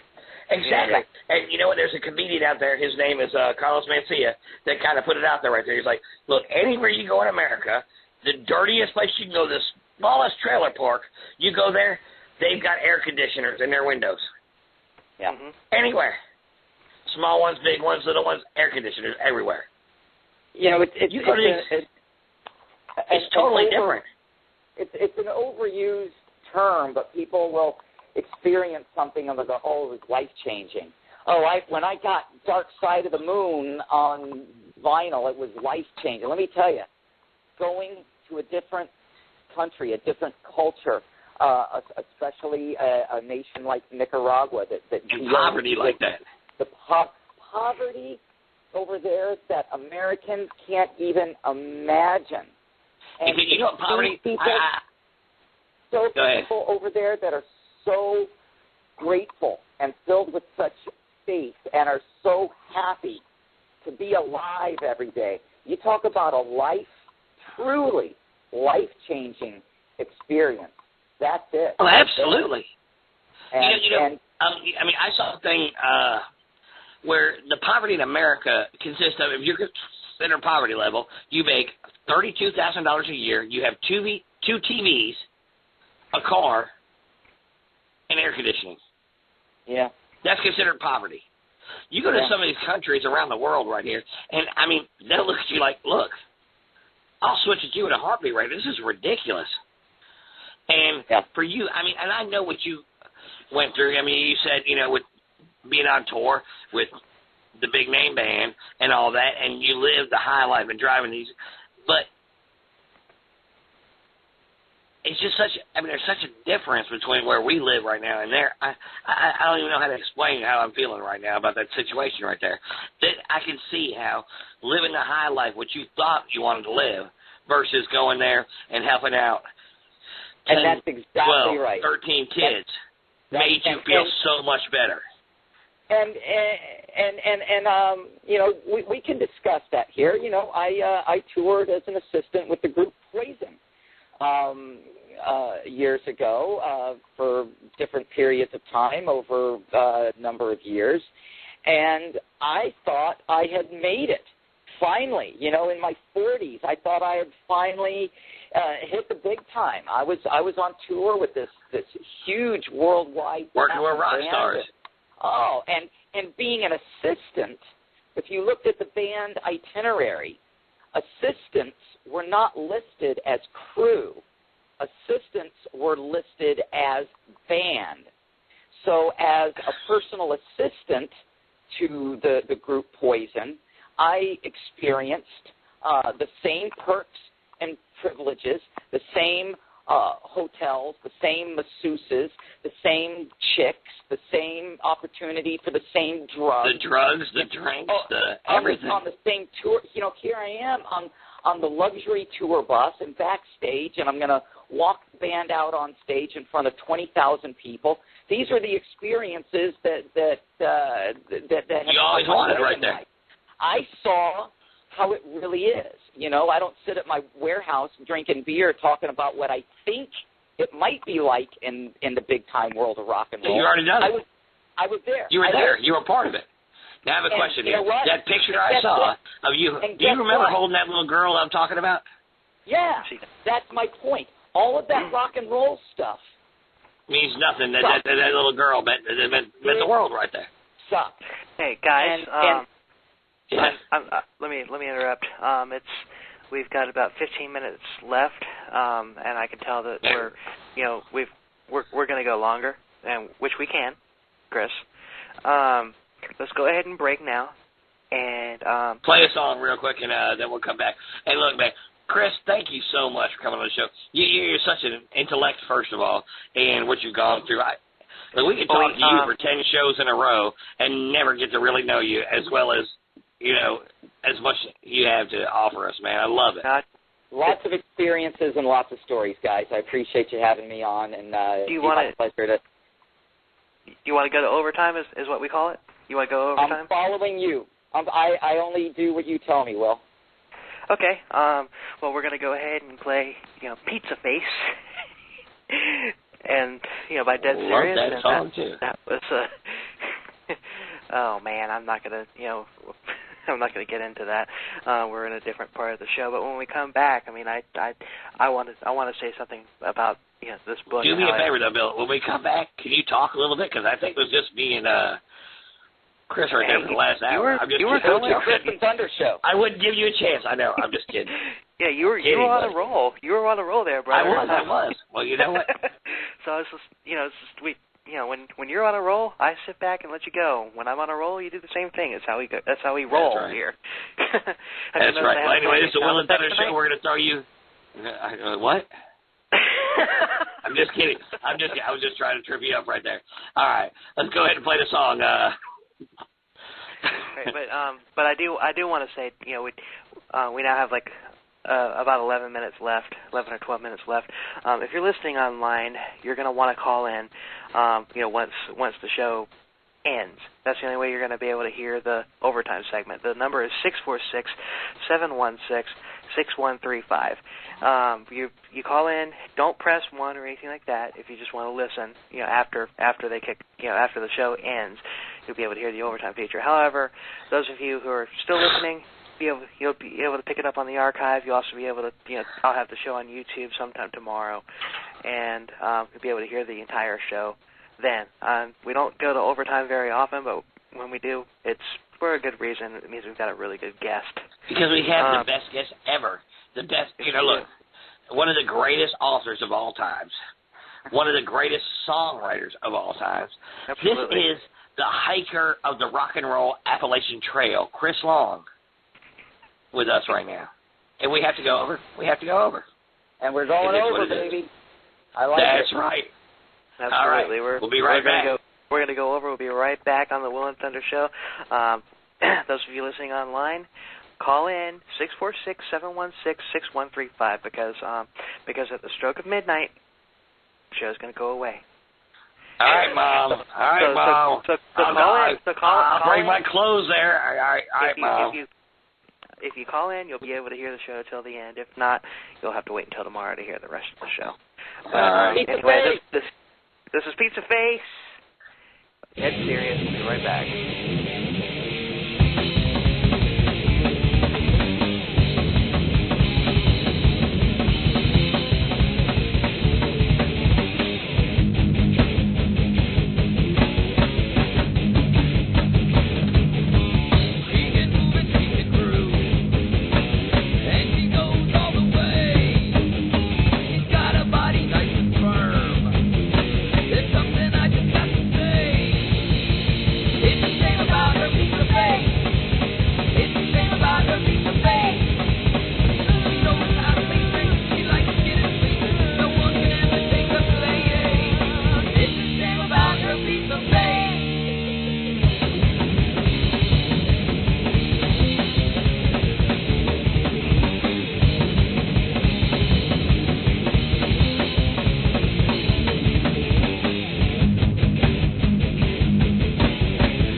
Welcome back to the William Thunder Show.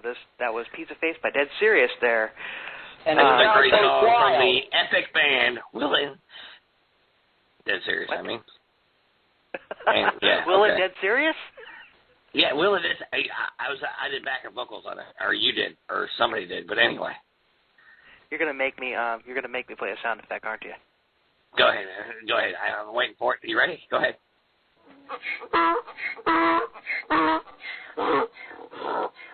It was just a little slip, man. It's no big deal. All right, whatever. Golly, Bill. Many times you say and I get that. Okay, fine. Hey, I rag on myself during the intro to the show. I know. It's okay. Anyway, let's get back to where we were. Anyway, great song, by the way. Yeah, that's one of my favorites. How old is that song? We had our moment. How old is that song? Because honestly, I don't remember ever seeing you guys perform that song. We had, during our last wave there, probably early 90s, after our peak, we did a record called Face Rake that actually had some of the best songs on there that we had ever done. But unfortunately, the grunge movement had already come in, and we had been sort of shut down and, didn't really have the audience to connect with at that point. So a lot of our best material really wasn't exposed until some of our our reunion era. Right. I'm gonna have to disagree with song. that. I'm gonna have to disagree because the original stuff that really got going right there with like Rosemary's Baby and No More Pipe for Potato Head. That was awesome. That kind of there punk were some style. good ones in there. I'll agree. I'm with you. I'm a Dead Serious fan too. So we were really. yeah. I would, believe it or not. I thought you'd be more of a critic than a fan, but. Oh, I can be. I can be that too. Believe me. I recognize the fact that we produce some real world class crap too. But some of those tunes are still fresh and still. Anybody still who's ever been in a band has created a world class crap. So, I mean. Yeah, absolutely. So anyway. Especially, you remember being. The 13, 14, 15-year-old guy that just started the band, and your buddies are like, look, we're going to be rock stars. And the most horrendous sounds came out of that garage. And you thought it was just like the sound of angels.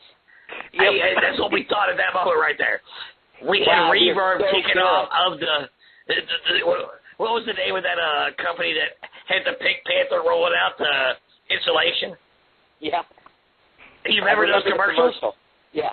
Right, exactly. And they're rolling that out, and they're putting 2 and 3 of them over each other because we're playing music right now. Please, God, don't let anybody hear this. Yeah. But when you're 13, you think it sounds great. Yeah, exactly. And the funny thing about it is when you're a younger teenager, you seem to think that Nails on a Chalkboard sounds just like listening to Hallowed Be Thy Name by Iron Maiden. Right. My uncle. All right, you ever heard of a band called Blood, Sweat, and Tears, Chris? Oh, sure. They're older than me. Absolutely. That's David one of Clayton the members Thomas. of that band. Huh? Yeah, David Clayton Thomas is a singer. Their keyboard player is my uncle. Richard Halligan. His name's Richard Halligan. And when we first... Exactly. Yeah. Father to Child of Man, Spinning Wheel. Yeah. They had a string of big hits. Yeah, it was one of those bands like Chicago with big horns and all that. Yeah. Well, my uncle was their keyboard player, piano player, and played a little trombone here and there. Well, when I was 14 years old and Will and I started our first band, he was in town, so I'm like, come check us out. We rock. Yeah, that went well, didn't it? But anyway, and it was just so funny. And that's when I found out my uncle played Woodstock. Crazy. He basically said, we were you guys suck. Go ahead, keep playing it. We were talking about, like, have a nice day being a very polite way of saying something much more impolite. Well, he basically said, you guys have got a ways to go, which means you guys... Exactly. Keep playing, keep practicing, have a fun time using it. Well, at least he was honest with you, and True. There's a lot of value in a knowledgeable, heartfelt. Oh, absolutely. I would much rather get a little bit of a sting from somebody who knows what they're talking about, than to be told that I'm doing something great when I'm not. Let me and the funny thing is, you see this every day. Let me interrupt. The show's about to go to overtime. If you want to call in, do it now because you won't be able to. After about a minute. 646-716-6135. Anyway, call in. So if you're that one caller that's been waiting all night long to call, then time to do it now. Do it now. Hit the number. Put on a redial. The show's about to go to overtime, but as far as like listening on air, it's about to go away. But like I said, it'll be in the archives. It'll be on YouTube sometime tomorrow. Anyway, because we're about to disappear for the people listening on air in about 5 seconds. I'm about to disappear. Yeah, we're about to disappear. Oh my God. Anyway, getting back to your book. I thought I was going to be gone right there for a minute, right there. You're like, we're going to disappear. Damn, maybe I should whisper the entire show. Maybe you should. It might help things out here a little bit. Anyway, we're about to go off the air. It's going to cut us off right now, but that's all right. We're still on, and we'll be able to, you guys can catch the rest of the stuff out of the archives right there. I mean, we're here. We're not leaving. We're not going nowhere. Right, and YouTube is a great thing because this show will be on YouTube tomorrow. Anyway, let's get back to the book. It'll be the first 5-hour episode of the Will and Thunder Show. We're going to talk all night long right here. Look, I have to get my kids to school by 6 o'clock in the morning, and it's, let me see what time it is right now. Yeah, we got like 3 hours left, so we're good, man. Starbucks doesn't open till 5, so I've got to occupy my time somehow. Well, I think we have about 45 minutes of overtime. Yeah. I think I have a coffee app I could send to you. Anyway, let's get back to There should be an app for that. One thing when I wrote the review for the book, which was very nice, by the way. That was I really appreciate that. Yours was the first review. Your review of my new book actually came out a few days before it was released, and there's tremendous value in advance press, Will, and I really appreciate you taking the interest in getting that live on your website. I go to your website all the time. I'm a big fan of your radio show and a big fan of your website, and I appreciate your endorsement. We're no bigger of a fan of yours in the same way, man. This is your coming out party right here. This is your book coming out right now. Yeah. I mean, this is where it starts right here, and it's going to be a bestseller right there. And as soon as people start, they're going to find us because of a little bit of Will and Thunder show right here. And the first person that reads this book, you are such a good storyteller, and you don't leave out the details. You give that grit. You give that little bit that keeps you holding on, that makes you want to read the next page to see what's happening. And it's so good to find someone. All right, go ahead, Will. Yeah, like I said in my review, Chris Long could take the ingredients of fruit salad and tell you how to make fruit salad, and you'd swear it was the most interesting thing that you had heard. Absolutely. And I agree with that right there. I mean, when I read your book, come on, it was a 3-hour project right there. I sat there and I did not stop. I was like, okay, I can't stop reading. And it really did affect my life, and I appreciate where you're coming from. And ECC was a big part of my life for a long time. I remember it when it was a movie theater. And that's another. And I remember. Go ahead. That's another great example of how we can all change as people. Is the fact that my church, East Coast Christian Center, as you mentioned, in the day, originally, not only was a movie theater, it was a porno movie theater. And that was before my time that I remember. That building was able to be transformed from something like that into what now is a palace for God. And I have a question for you real quick. Yeah. I have a question for you. I mean, and I've had different opinions on this from pastors, and I understand you go to ECC, which actually has an open mind when it comes to God, which, I mean, music is music, and it is a godly way. It's good music.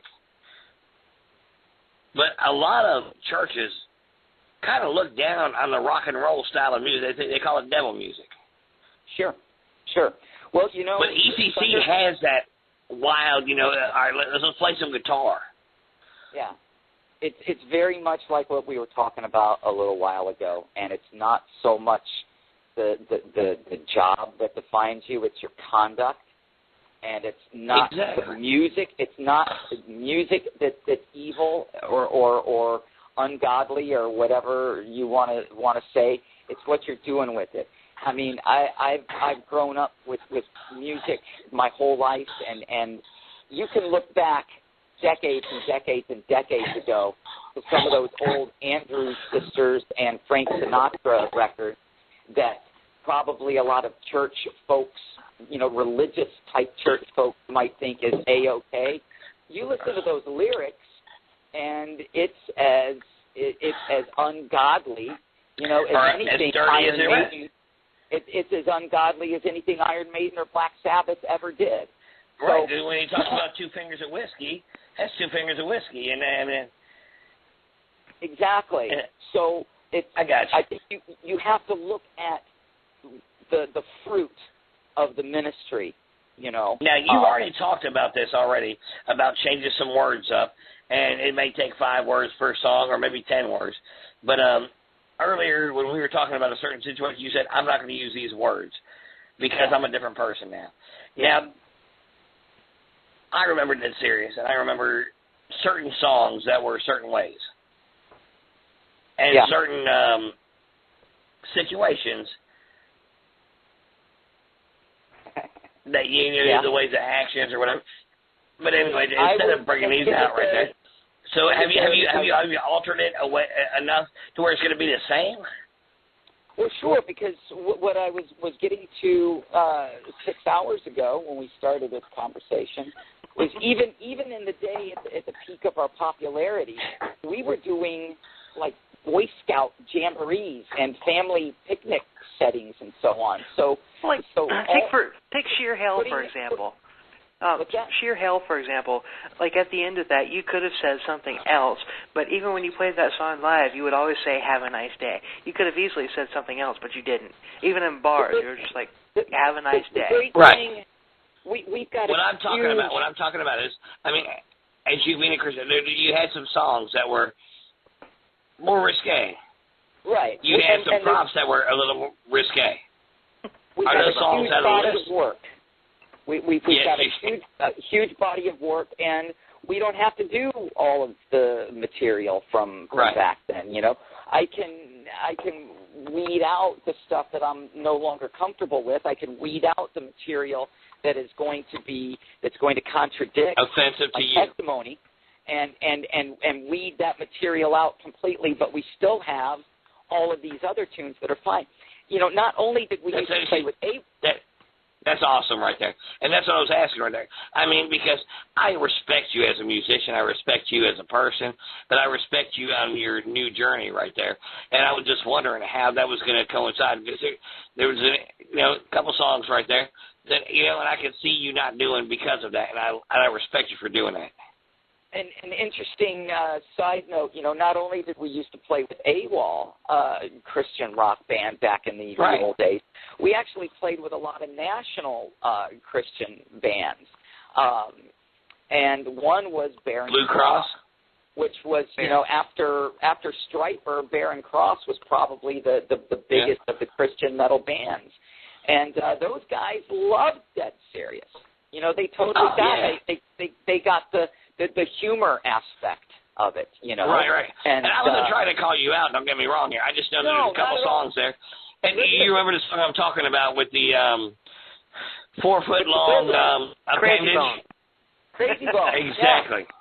Yeah, sure. I was just wondering, and I know where you're at now, and I just wanted to know how that was good. That's not part of the presentation I want to be connected to anymore. See, that's what I was asking. I love that. I mean, was it funny back in the day? Yeah, when we were in our 20s and we were, right, exactly, swinging the rubber dildo around and doing stupid songs like that. It was fun then.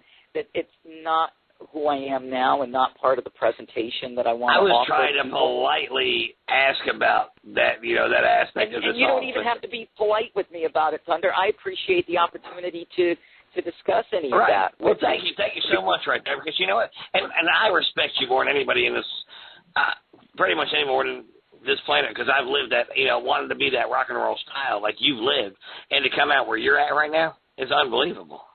Yeah, we got enough songs about designated driving and boogers and cops, and there's tons of really great sort of iconic Dead Serious stuff. That one of the iconic songs is, and this is like the only song that's like really a departure from what Dead Serious is or was or whatever was Dysfunctional Family. And but the message in that song is powerful. Yeah, that may be one of the songs that stays in the set, but with a little bit of lyrical augmentation, just because it was a great tune. It was a big message, and sometimes it's not what we say, but how we say it.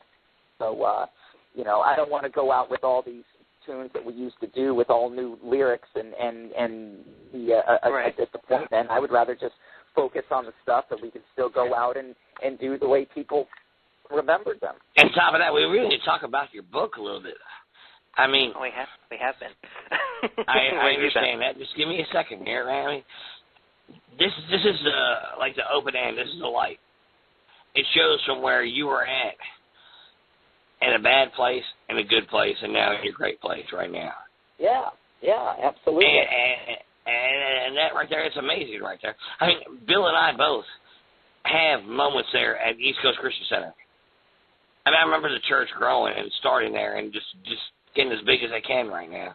And you guys it's should awesome. come down for a weekend sometime, man. You would be amazed at what's going on over there. It's just I'm going to tell you something right now. With your intensity and your goals that you have, I've seen everything that you've done your entire life. And you put your heart into this right there, that right there, will be the new Jimmy Swaggart right there. You're going to be on TV one day. Don't insult him like that. I mean, you know. It's not boring. And then don't take that the wrong way. Jimmy Swaggart was a bad thing to some certain people, but you know what? He was showing God to people. But you know what I mean. He had his good days and bad days. I know. You understand what I'm saying right there? You right there. You talk about these kids watching you sweep the floors, and who's that guy with the tattoos, and who's that guy with the long hair? Yeah. Well, that's one thing. That's one thing that I wanted to touch on about my review of the book.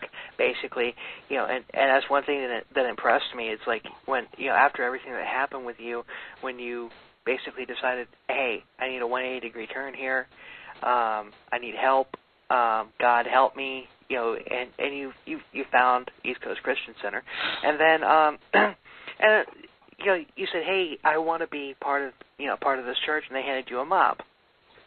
Yeah, but that's one thing. That's one thing in my review that I kept coming back to.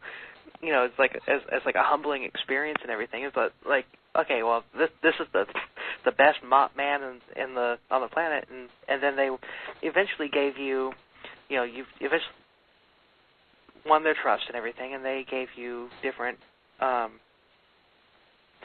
Different responsibilities and everything, and you excelled in them and everything, but you're still the best mop man on the planet.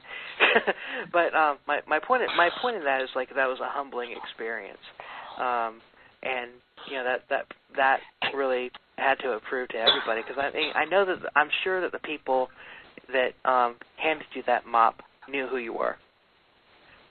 Sure.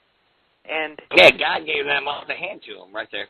And but after reading that book, this is one paragraph from my review that I want to read. Basically, on williamtelltale.blogspot.com.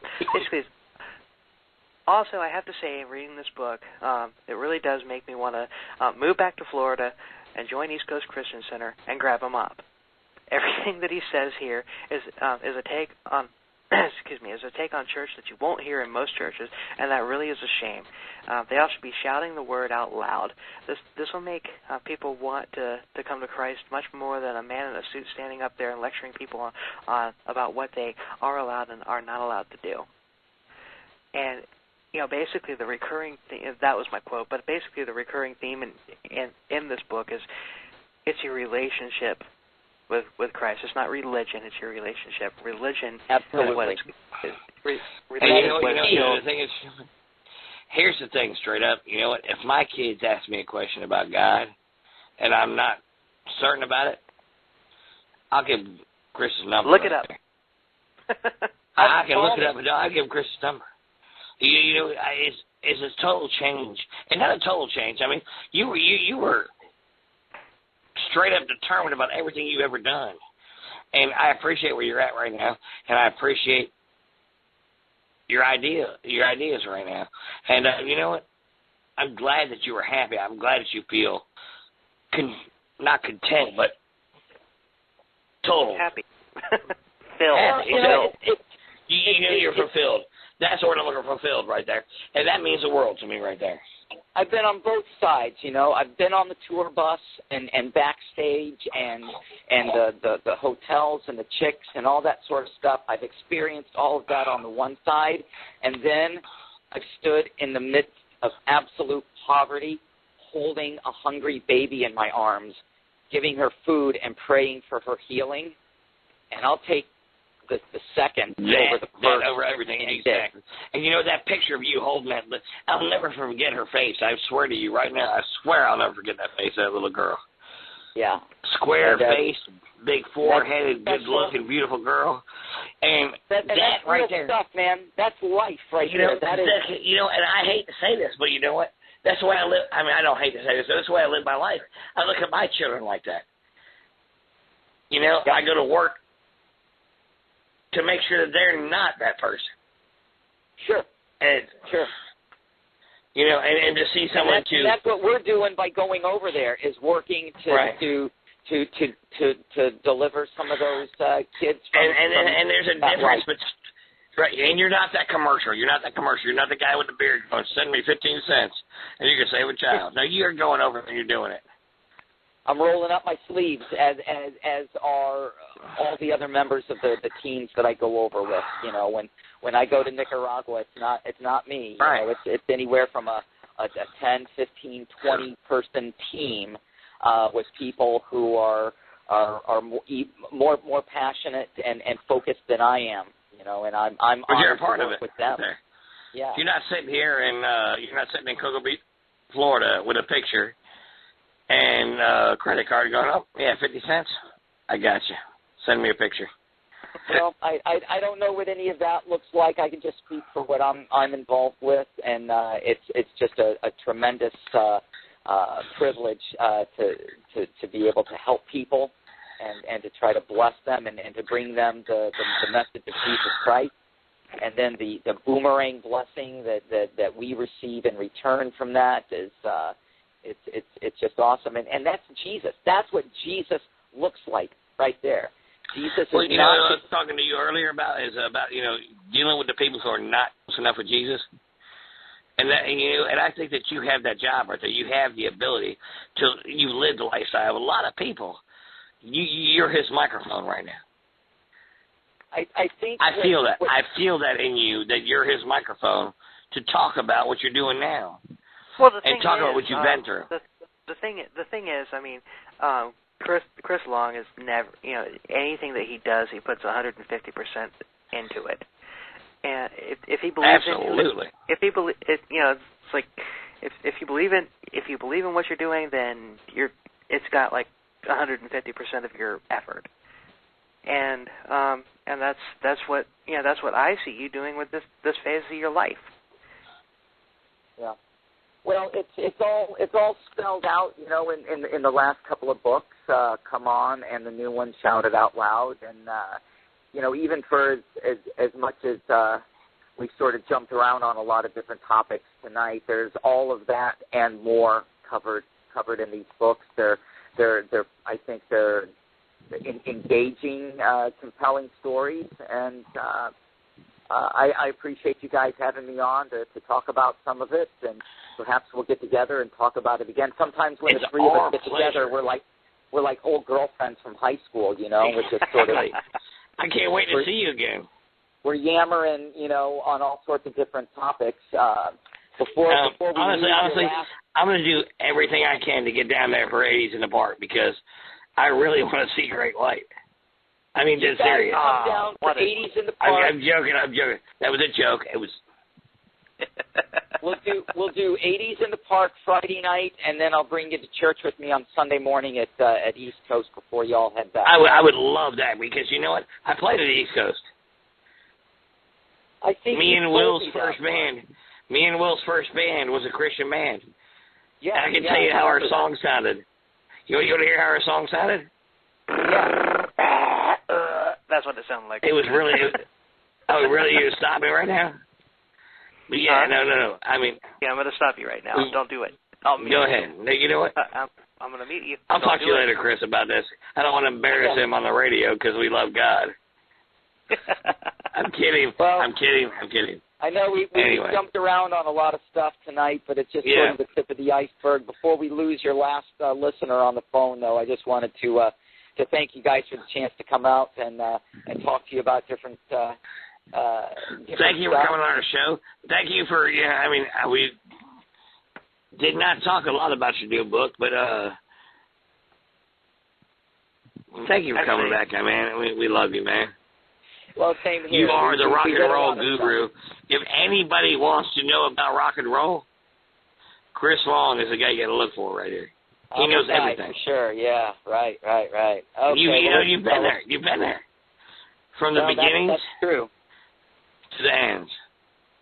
Listen, it's been late. You guys have a great night. Thanks for having me out. Say goodnight to your last listener on the phone there for me. All right, man. Thank you, buddy. Thanks for coming in. You have a good one. All right, love you, Chris. I'll be listening next week. All right, buddy. Love you, man. See you guys. Love you guys. See ya. Thank you.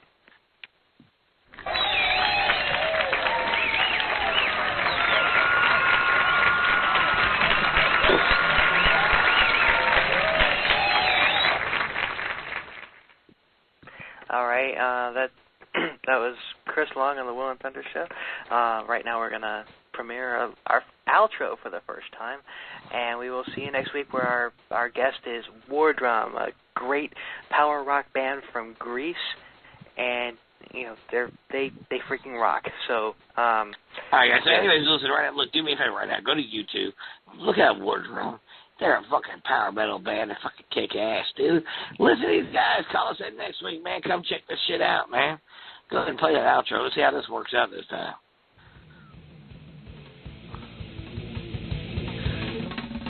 Wrong one. Ah! The next time, don't even worry about it. Fucking call it a day. Look, next time, we don't have to say we're going to play the extra. I just pushed that. Anyway, Thank you for listening to the Will and Thunder Show. The band that's going to take us out is Beyond the Fade from Charlotte, North Carolina. You can find them at Beyond the Fade at Twitter and also at Facebook, Beyond the Fade. The song's called Lights Out, and they're going to take us out.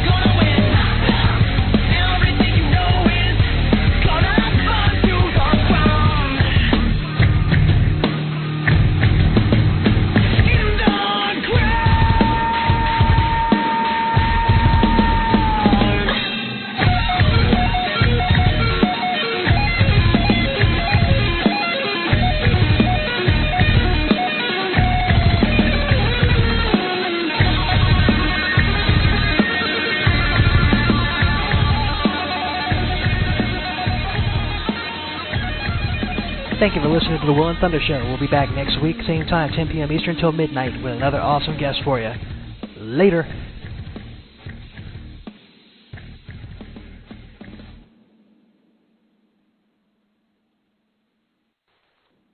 Blog Talk Radio.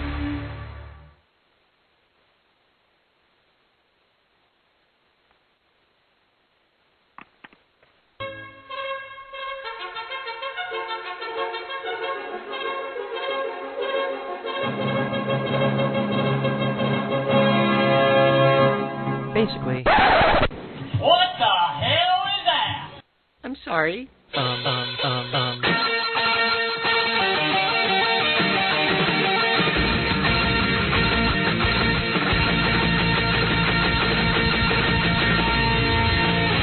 Well.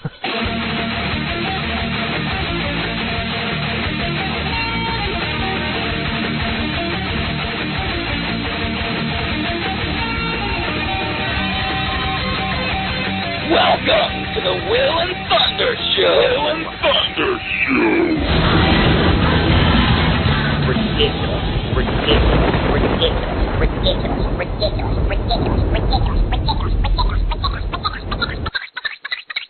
Welcome to the Will and Thunder Show.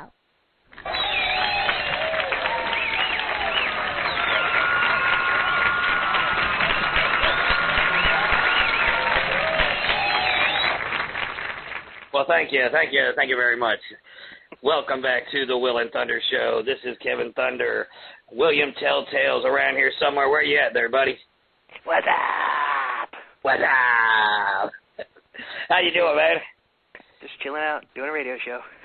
That's right. I'm doing great. I've been excited about tonight's show and next week's show for a long time, and it's basically we got Chris Long, longtime friend, Dead Serios.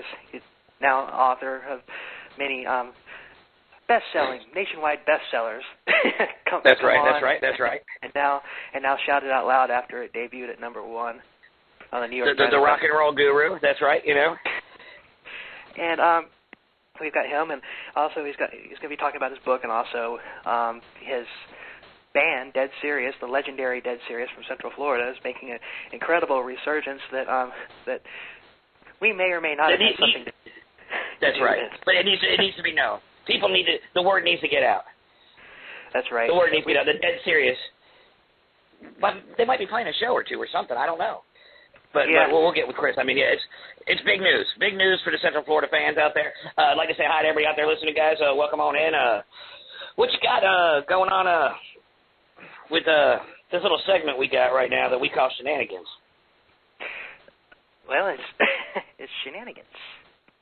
Our shenanigans are cheeky and fun.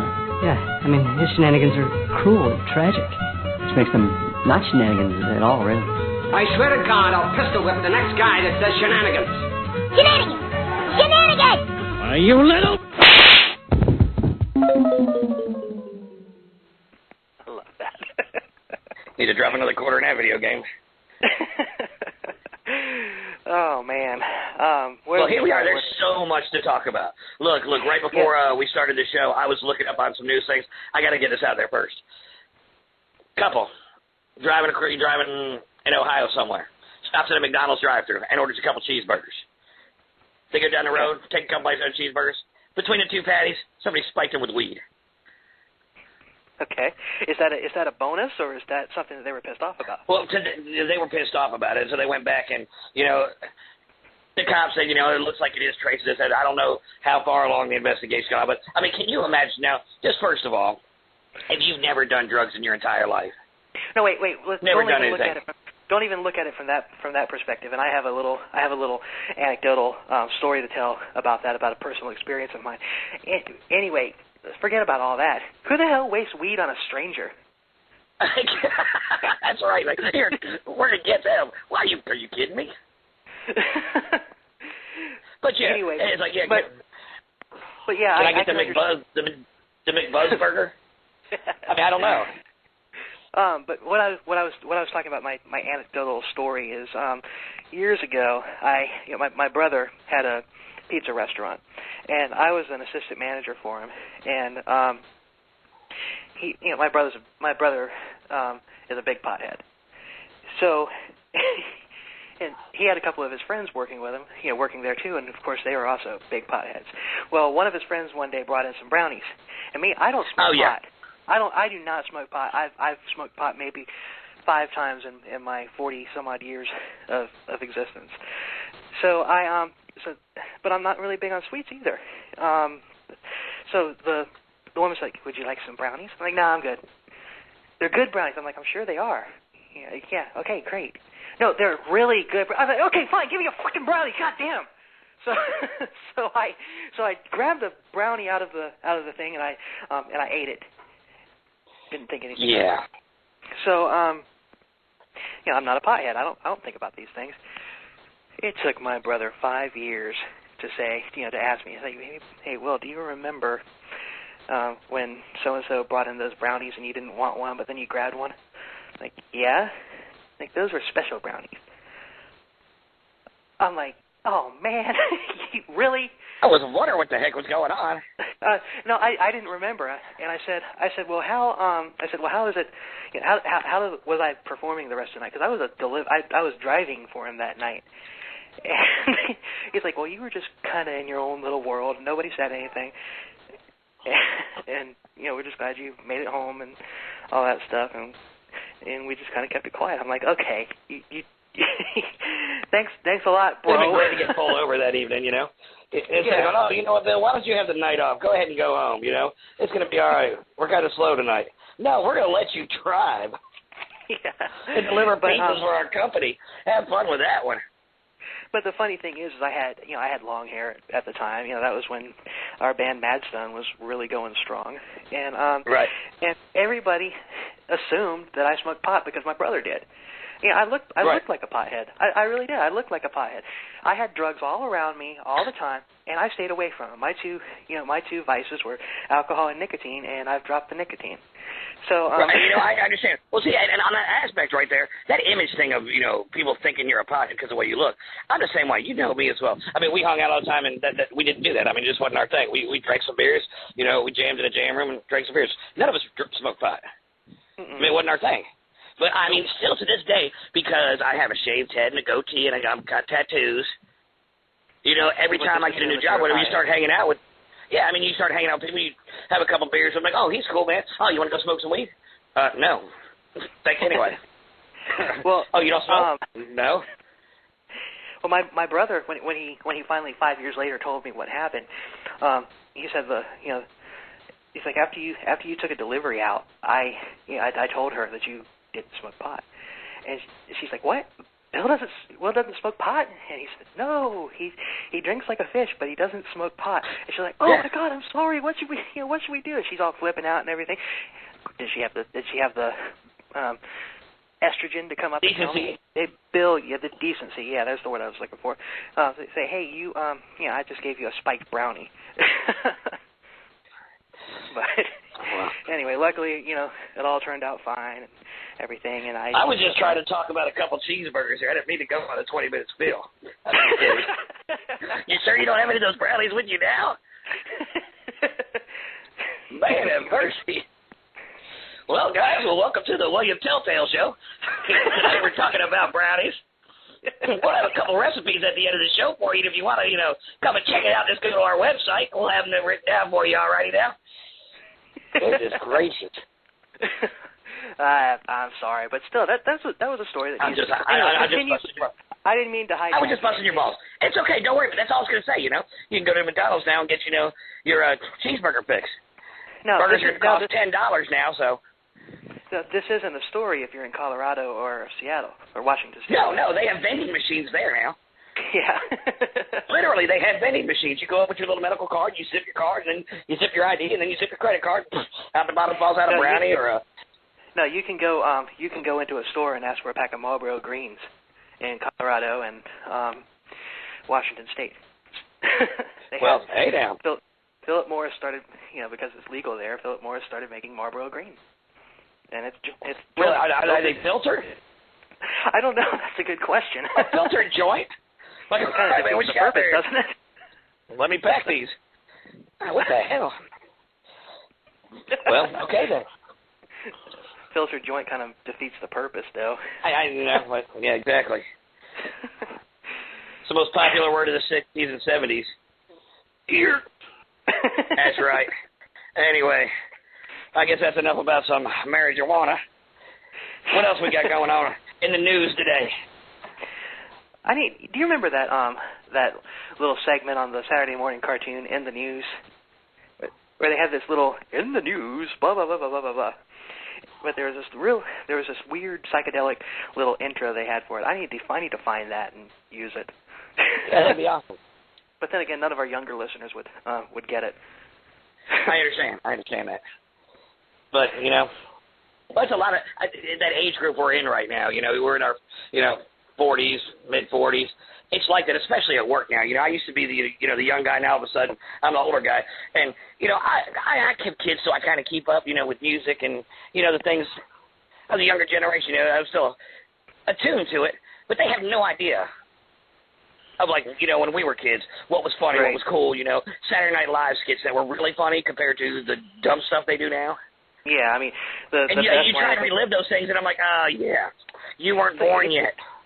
Yeah, people would go online or on YouTube and watch the Christopher Walken's No More Cowbell skit. Well, I saw it live. Damn it!